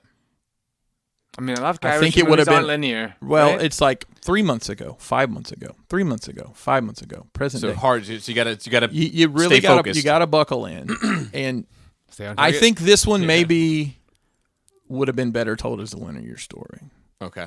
I could be wrong. I wonder if there's in the days of DVD, do you remember that there was a way to like program Pulp Fiction to watch Yes. it in the I've never done that. Yeah. Yeah. Like, so I know it's something artistic to do, and sometimes it's interesting, right? When stories are told this way, but I just wonder, for a story's sake, would it not always just be better to tell a story linearly, unless there was like a big plot twist or some shit? Because a lot of times it's not a plot twist. It doesn't need to be told back and forth. It's just done so for artistic choice. I think most of the times, I think a plot twist is necessary. But I think most of the times it is used as a plot twist. It's because there's this one moment in the story that has such an impact on it, but it's like halfway through or whatever. So like the only way to have it really hit you in the jaw, as opposed to the chest or shoulder, is to have it at the end. The premise of the movie is there's veterans that are boosting armor cars, and someone gets killed inadvertently in this process, and that was I'll just lay it out. That was Jason Statham's character's child, and so it tells the story of his revenge essentially. There's some great cinematography in How's the dialogue? British? No, it's set in L.A. Ugh. So I mean, it's got Less interested. Scott. The other actors you might know: Scott Eastwood, Clint Eastwood's son. He's been in a lot. Jeffrey Donovan, who was in Burn Notice, which is my all-time favorite series. The lead guy. Oh yeah, he was the bad guy in Hitch. That's all I remember. I believe he You was. don't need to make pizza. I got food there. Stay. I love that. Stay What is here. that? What is that? I'm making pizza. You don't need to make pizza. I got food there. The cinematography is great. Like the opening scene is you're in the back of an armored car, and there's no cuts. It's Right. just the camera panning, telling the story. There's a couple other things like that. The score it builds so much fucking suspense and tension. It's great. He's usually pretty good with cinematography. Like I would say, if I were to pinpoint 3 Guy Ritchie things, it would be cinematography, score, and dialogue. Yeah. I mean, I think it's worth watching, and to my discredit, I was kind of dozing off. I had to stop it to take a nap at one point in time. Wow. Not because of the movie, just because I was on a fucking airplane. But at least Right. you're responsible enough to like. Yeah, I was like, I'm do going to stop that. this and then rewind it a couple minutes just to see where. But I think it's worth it. I think it's worth watching just to see what you think. Okay. If it comes across Yeah, your radar. I'm interested. I like Guy Ritchie. I think I like far more of his movies than I don't. Yeah. Speaking of Guy Ritchie, last night we're eating dinner, we're flipping the TV, and I'm like, oh, the MTV Video Music Awards are on tonight. And it's literally like, I swear, every Viacom channel had that on last night. Yeah, well, Comedy Central, sense. I mean, everything. So it just happened, we leave it on after, the show goes off, we're watching, and it's Madonna. She's like, Still around? Yeah, that's what someone Kelly was revi- saying. it So It it's, still looks great. so it's like the 40th anniversary of, is this I think it's 40th anniversary of MTV. Is it? I think so. And she was very like, this has been, I've been involved in this. Is she still relevant? She- I mean, well, I don't know. I'm not. It's from a not. touring Not standpoint. musically. Well, from a touring standpoint, I think she's Yeah, still, but I'm not like like charting. she's not putting anything out. Yeah. I mean, the kids know who she is. That's the thing. Like me, so I'll tell you. I mean, that's like MTV Music Award. You think it's like more for the younger generation? I'll tell you, we thought the same thing, but then they're scrolling through like who all is performing, and they had a ton of performances. I'll give them credit; it was a lot less garbage of people talking, and it was just rolling. I recognized all the songs once they got to the hooks, but a lot of it was like I've heard this is a TikTok song. Wait, that's a real song? Because this guy. But Madonna was on there, and then she says her bit, and then she turns around and walks away with her ass just out, like Cher turned back time out, and I'm like, she's paid for that. Yeah. Because I don't remember her having that ass. But hey, good for her. I didn't end up watching all of it, but I just thought that was interesting, the Guy Ritchie Madonna bit. There's a show called Dave. I've talked about it before. It's Yes. Lil Dicky. Yes. And season 2. It's like somewhat biographical. Somewhat. So season 2 has been out. I guess they've been rolling them out probably 10 weeks now because they're all out. So I downloaded that on the plane to watch. And I think I watched 2 or 3 episodes, but the first episode, he's in Korea and he's trying to. He made a K-pop song with this some girl that's a K-pop celebrity, and the song's called "I Took a Shit in Korea."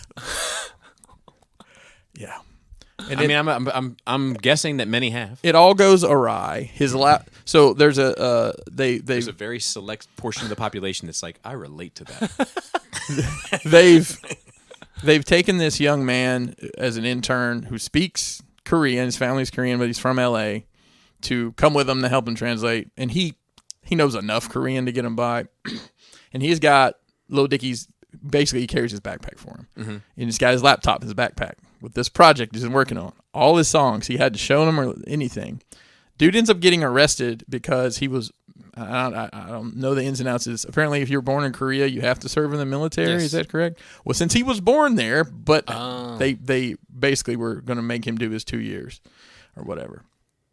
So they finally get, they're freaking out because they don't have the laptop. And then Lil Dicky's like, there's nothing on the laptop. I don't have anything. I cannot create anything right now. I'm in a complete block. There's no music on there. And they've been bullshitting the studio. And I'm like, Jesus Christ, could you imagine like having all these people depending on you and you not having any music? Yeah. I thought it was good. Did I ever tell you guys about, I had a girl break up with me one time. So I stole her wheelchair. But guess who came crawling back?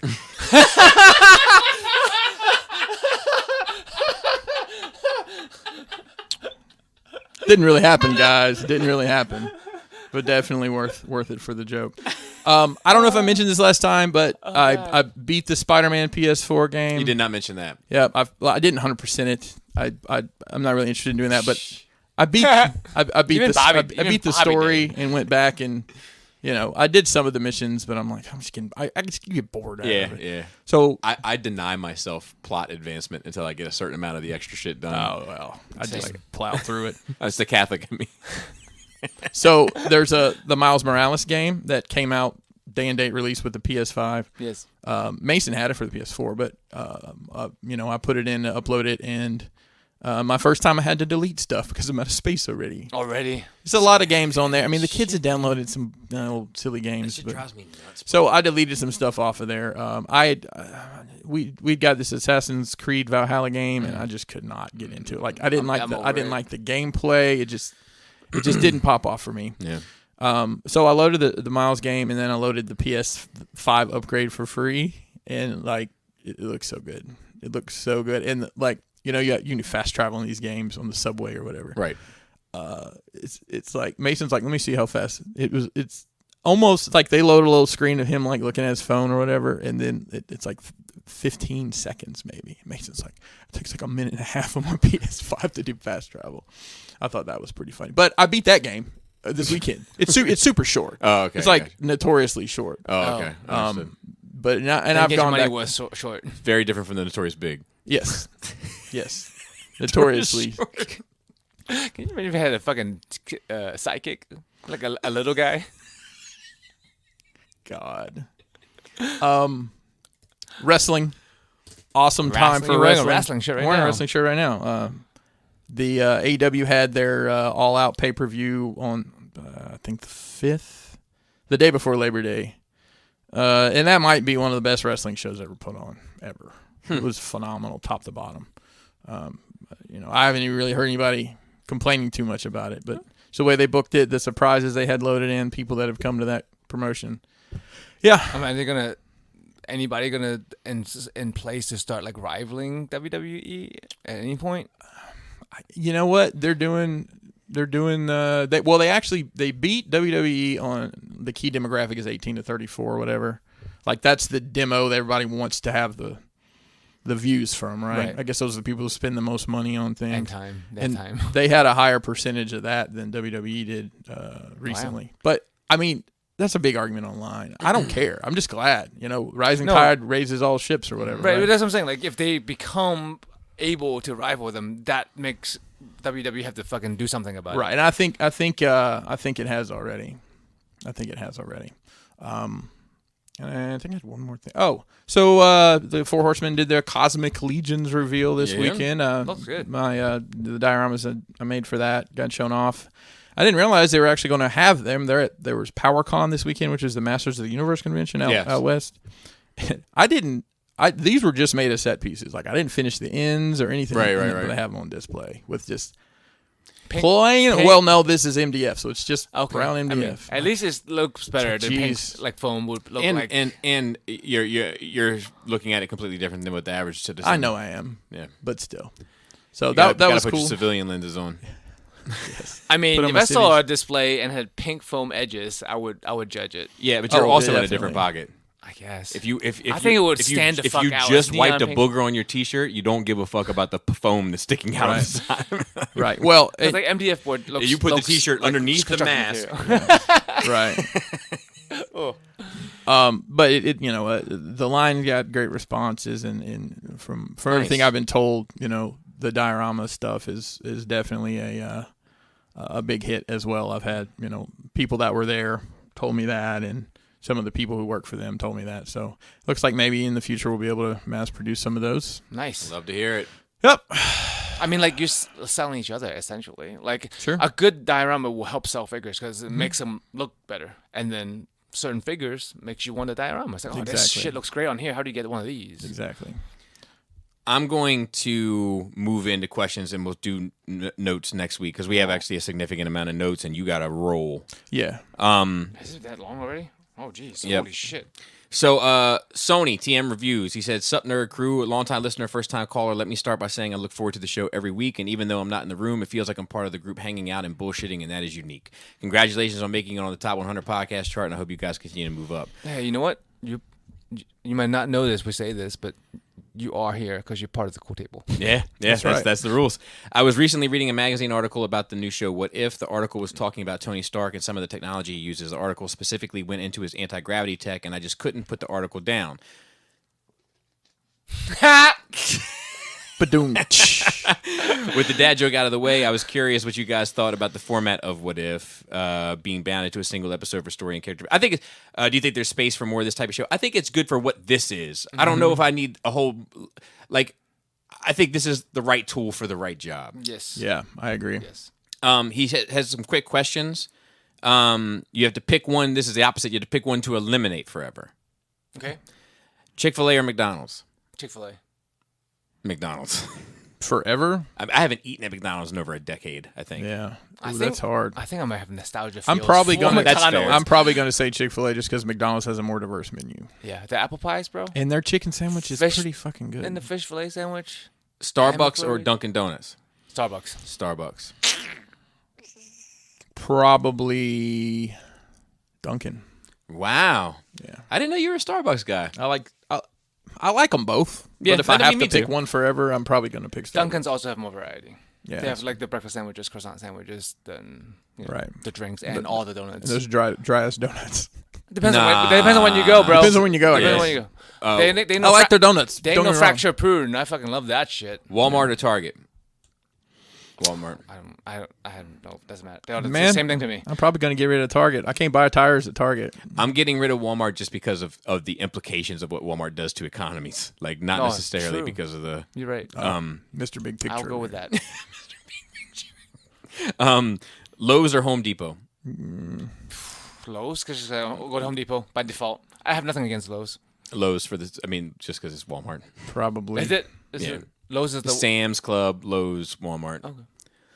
CVS or Walgreens? Maybe who cares? He says, I'm going to get rid of CVS because CVS. Walgreens has the exclusive Exactly. figure That's shop. that's me too. I mean, CVS also is doing major damage to ours. Really? I mean, the CVS as a company? Yeah. Yeah, I mean, they're like the Walmart, and where Oh, like, really? they will literally open a CVS next to the same shopping center Mom and as pop. a mom and pop store. They're also have Interesting. been buying out insurance companies, and then the insurance company, not CVS, the insurance company tells you have to go to CVS. So, yeah, fuck CVS. Yep. Eat a dick. Red Robin or Shake Shack? I'm going to say Red Robin only. I've never been to Shake Shack, It's good. And have Man, and I'm not overly impressed with Red Robin. Shake Shack's good, but I mean, it comes down to the amount of shit on the menu. and also availability, though. Like, it's easier to Shake find Sh- Red Robin, I feel like, than a Shake Shack. In this area, anyway. Yeah. This is a quick question from Mike P. Mike Honcho. He said, Yo Power Rangers, that's even better than Go Go, isn't it? No. Not sure if you guys talked about the trailer, but he's basically asking what our thoughts were regarding the Star Wars Visions anime. We did discuss this when the trailer came out, but just to rehash it. I think there's a new trailer out though. I haven't seen it. I haven't You guys are seen super it. in, I'm super excited about it. and I could care less. Okay, there we go. So that's I think people could have guessed that. yes, I'm gonna watch it. But it's not. But it's not that it's not that the anime. Why I could care less. It's because it's non-canonical. It's different. Are you it's sure? because yes. Yeah, but like 9 is canonical. I heard- and you don't care about it. I was told it was. Yeah, but I was- okay. It's not. Okay. I did care about it until I saw it. I mean, but I'm saying, But so like so canonical. just because it's canonical doesn't mean that I'll like it. but it's a But prerequisite. if it is non-canonical, I don't care about it. But it could mean that I like it, but I don't care about but it. you love OEU stuff. But once again, when it was canonical, So you don't like that stuff anymore? I mean, I wouldn't read it now because it doesn't matter anymore. You know, unfortunately, it's still good. yeah. But and then KFC. He says, "Hey Power Rangers, before I get to my main question, I just got to say We're gonna pops. The three of us. It's gonna be fucking. that's pop the a Power power Rangers. move. That's a Power Ranger move." He Get one of said, those blank ones. Custom make it. "Chucky O, get that man a podcast or make him a regular. I could listen to that guy talk forever. I feel a lot of people got good positive response about Chucky O. He's a good dude. We're gonna have him back for an aliens conversation because he's a bit of a subject matter expert. And he's one of us. He's a nerd. I didn't know that he was Yeah. Oh, yeah. So that's one of my prerequisites. Is like when I reach into the well, is like you got to be into this shit somehow. Unless it's the whole gimmick is that you hate it all. You know what I mean? Then I'm up for that too. Yeah. Okay. Main question, which maybe you guys already said your feelings on, but obviously 9/11. Where were you guys when it happened? How did it impact you? I was in 7th grade geography. He shares his story. We're a little bit under time constraints. Keep up the great word. I hope Pinkerton and Joe squash that beef. We just did. We did. Yeah, they put it past them. I was at a bookstore at UMBC. I saw it on this is University of Maryland, Baltimore County. I saw it on the screen in the bookstore. I thought it was a trailer for a movie. And I went up and there was like this old veteran guy that was like a janitor, like the type of dude in The Simpsons that would have his like sleeve stapled up to the show, that type of guy. Mm-hmm. And I was like, when is this coming out? And he looked at me, he's like, it's coming out now. It's real life. Shit. And I was like, what? Wow. And then my school quickly shut down because like it was a fallout shelter for somebody. So we shut down almost immediately. And then I went and bought Jay-Z's The Blueprint and Fabulous, Ghetto Fabulous, and went back and listened to the records and watched it on the news while I was listening to the albums. I was in the Navy at the time. I was in Naval Hospital Charleston when like that shit went down, and then we got a briefing. Like, don't know how bad it is. I have to ship some people out. I don't remember all the details of it because that day was a fucking blur because I was there. How many years were you in the Navy? 2 years. Not long. I always forget that Me about too. you. I mean, I have a lot of lives. And I've lived a lot of lives. R&B group. Yes, that's the around R&B same group. Time. Yeah. But yeah, that was crazy. Bros with Joes. I remember. This doesn't sound good. It does not. I'm usually up for most things, but it just doesn't. So I had gotten a promotion at my job from videos. I'm sorry, film. You're always overperforming. Film. So my specialty at the time was I was in the film industry. Yes. Handling end user logistics. Yes. Also called renting movies. Mm-hmm. I'd gotten a district manager position with this, and that Tuesday, that Tuesday morning, we were to drive to Nashville for they were having a regional meeting, and I was going to get to meet everybody, and they're bringing in some corporate people. Not for me, but just that's the kind of thing we do. And I remember that I didn't have to get up early that morning because I think we weren't leaving till like noon or something. There was a couple other people that were going to meet me because I lived at the time right on the Alabama-Tennessee line, way back in the woods where the weed plants grow and the bulldogs fight until they can't no more. Wow. It's like a picture you're painting with words. I am. So, I had my radio alarm beside the bed that, the pop station with it was what was it? It's Ace and TJ in the morning zoo.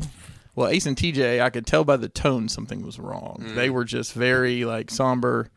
And around that time, I get a call from, I think my brother called me. He's like, "You watching the TV?" I'm like, "No." What is? He's like, "You got to watch what's happening." And I went and turned around. I saw the second one hit. Yeah, I watched the second one hit like live.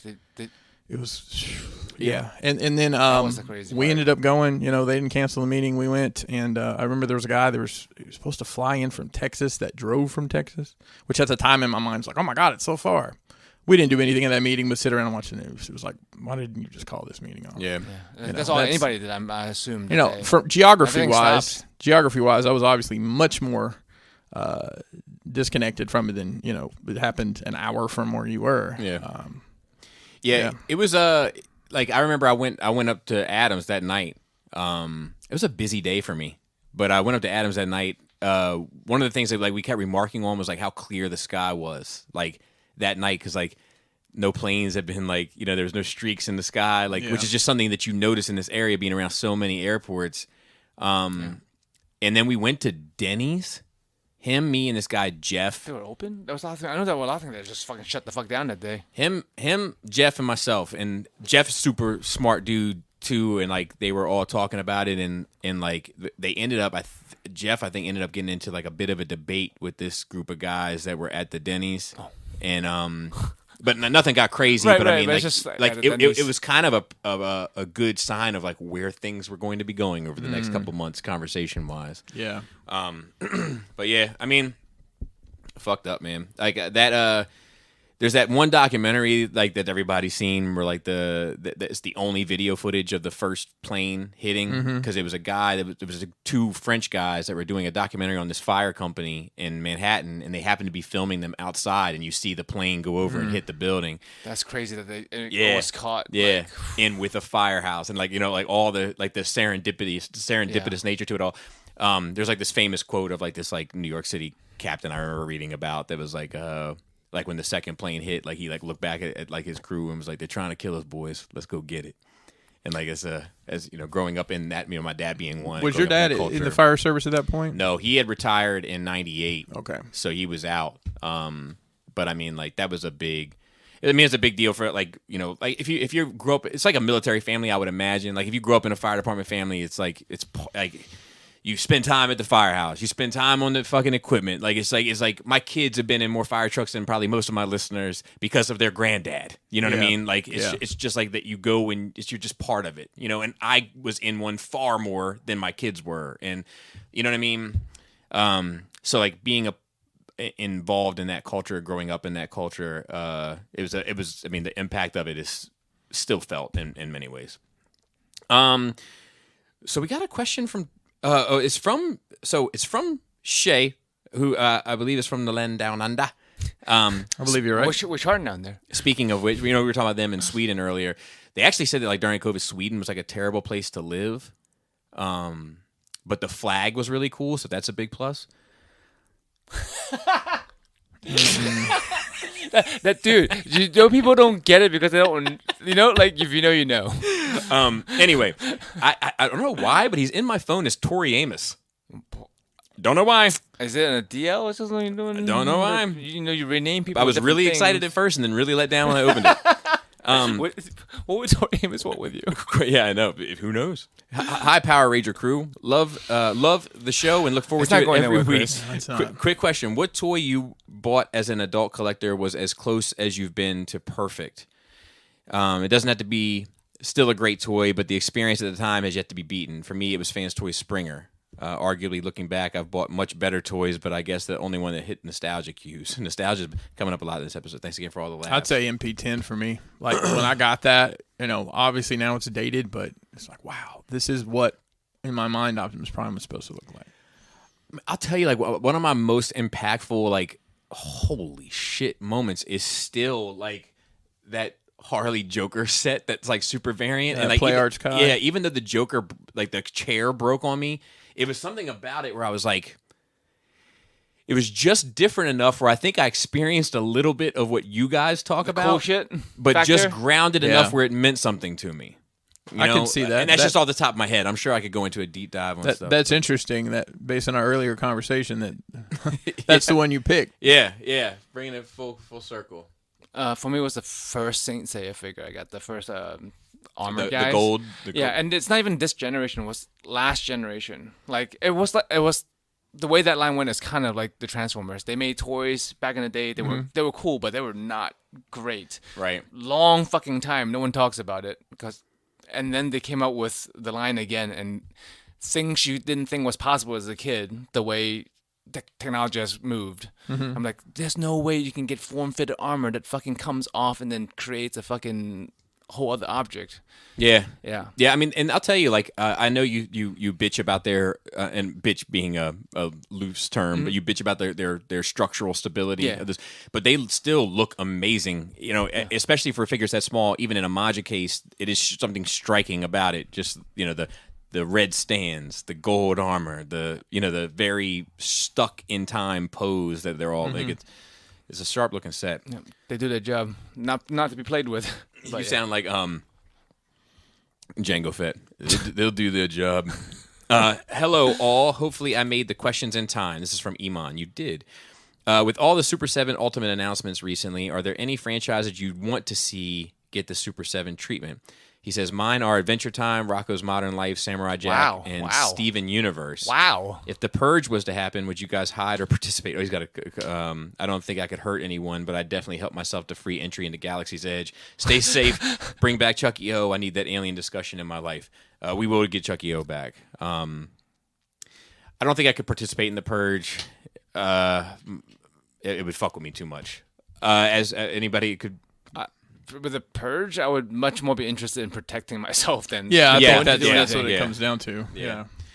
As far as Super Ultimates, I'm trying to think, man. Like they so much Centurions, maybe. Centaurus would be great. There's a third-party company making those. Yes, I have seen that. They're the ones that were asking for PayPal payments up front for something that won't come out for years.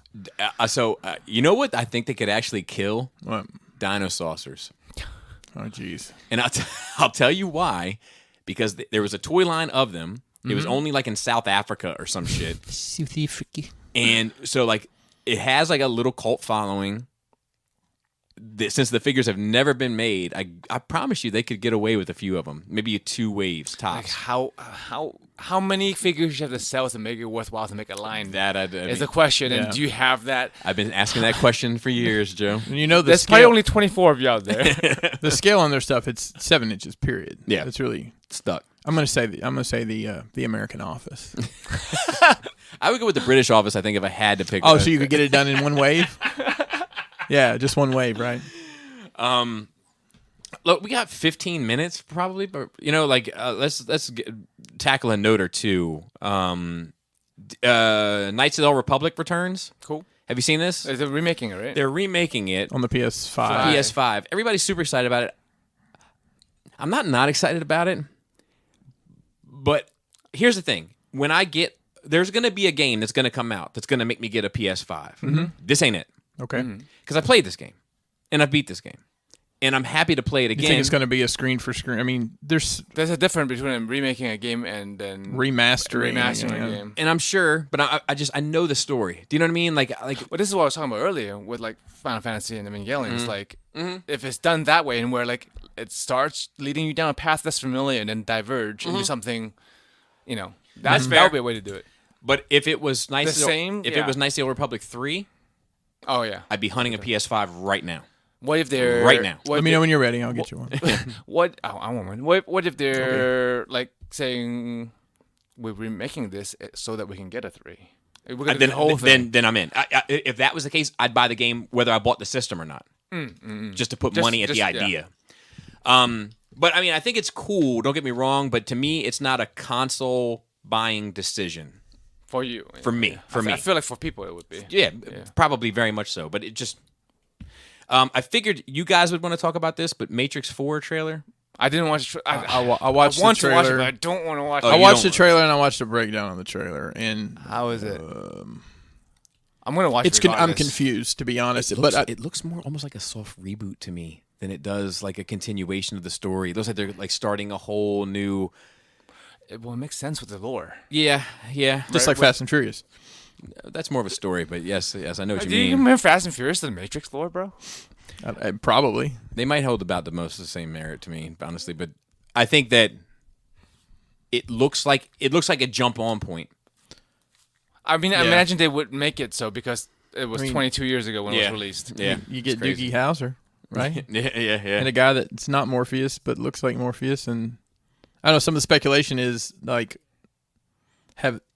is this basically a prison for Neo so he doesn't get out and do Neo things? Have they gotten him so tied into the real world again? Did they give it seems like after the events of the third one, did they say, you guys are all going back in the Matrix now? Was that Lawrence Fishburne in it at all? No, he's not. And I don't remember, did he die in the... Well, the thing... Okay, here's the thing. The Matrix MXO, the Matrix Online game that came out after the movie was... I don't know if it still is, was supposed to be canonical. Okay. What happens afterwards? Morpheus does die. Okay. He gets assassinated in game, and part of the thing is to figure out who the killer is and stuff. And then you start to see materialization of Neo's body in places. I didn't continue on, like the game shut down at some point, but like I don't know if that's still considered canon, because that would make sense for the movie why Morpheus isn't there if that game was still canon. I mean, it's definitely got the vibe down, the way it looks. It's got that green tint to it, like feels a little John Wickish too. I guess John Wickish builds on the Matrix, but it I feel like it's giving back now too. Yeah. Like I'm excited. I'm gonna watch it. I'm excited to watch it. I'm gonna probably rewatch everything before I watch it too. I do it at least like once a year probably. I have the box set of DVDs I don't use. Oh, I love to hear Nice. it, Joe. It's got an animatrix. It's got the making of. He keeps it right next to his casino. Right. I have HBO Max, so I doubt I'll do any of that. I think they're on there. But I know I'm gonna like it even if it's trash. Yeah. Little Trouble in Big China. So this is interesting on a number of fronts. So Shang-Chi? due to a comment that was made by one of the actors in Shang-Chi about China starving their people and negative things about China, China is now apparently not going to show the movie. Right. But this could also put them in a position to not show a lot of Marvel movies from here on out. And as we all know, Disney is definitely counting on the Chinese market with a lot of what they're doing now. Yeah. Stop. I agree. How about that? I agree. How about fuck them? So I agree with you 100%. Not only do I agree with you 100%, but I'm also trying to get back to smaller budget films. That too. Like, do more with less. Like we've seen good movies release in past years that are on smaller budgets. Correct. Like you just 100% make agree. do with, just don't blow the fucking Do more with budget. less. Hey, And you listen. I mean, I just need somebody to hire me to build sets.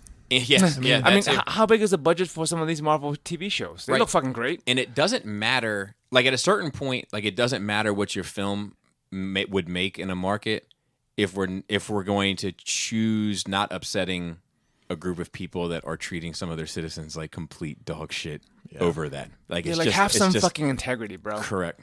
But Like it's not like you're not making money everywhere else. It's just that you want more.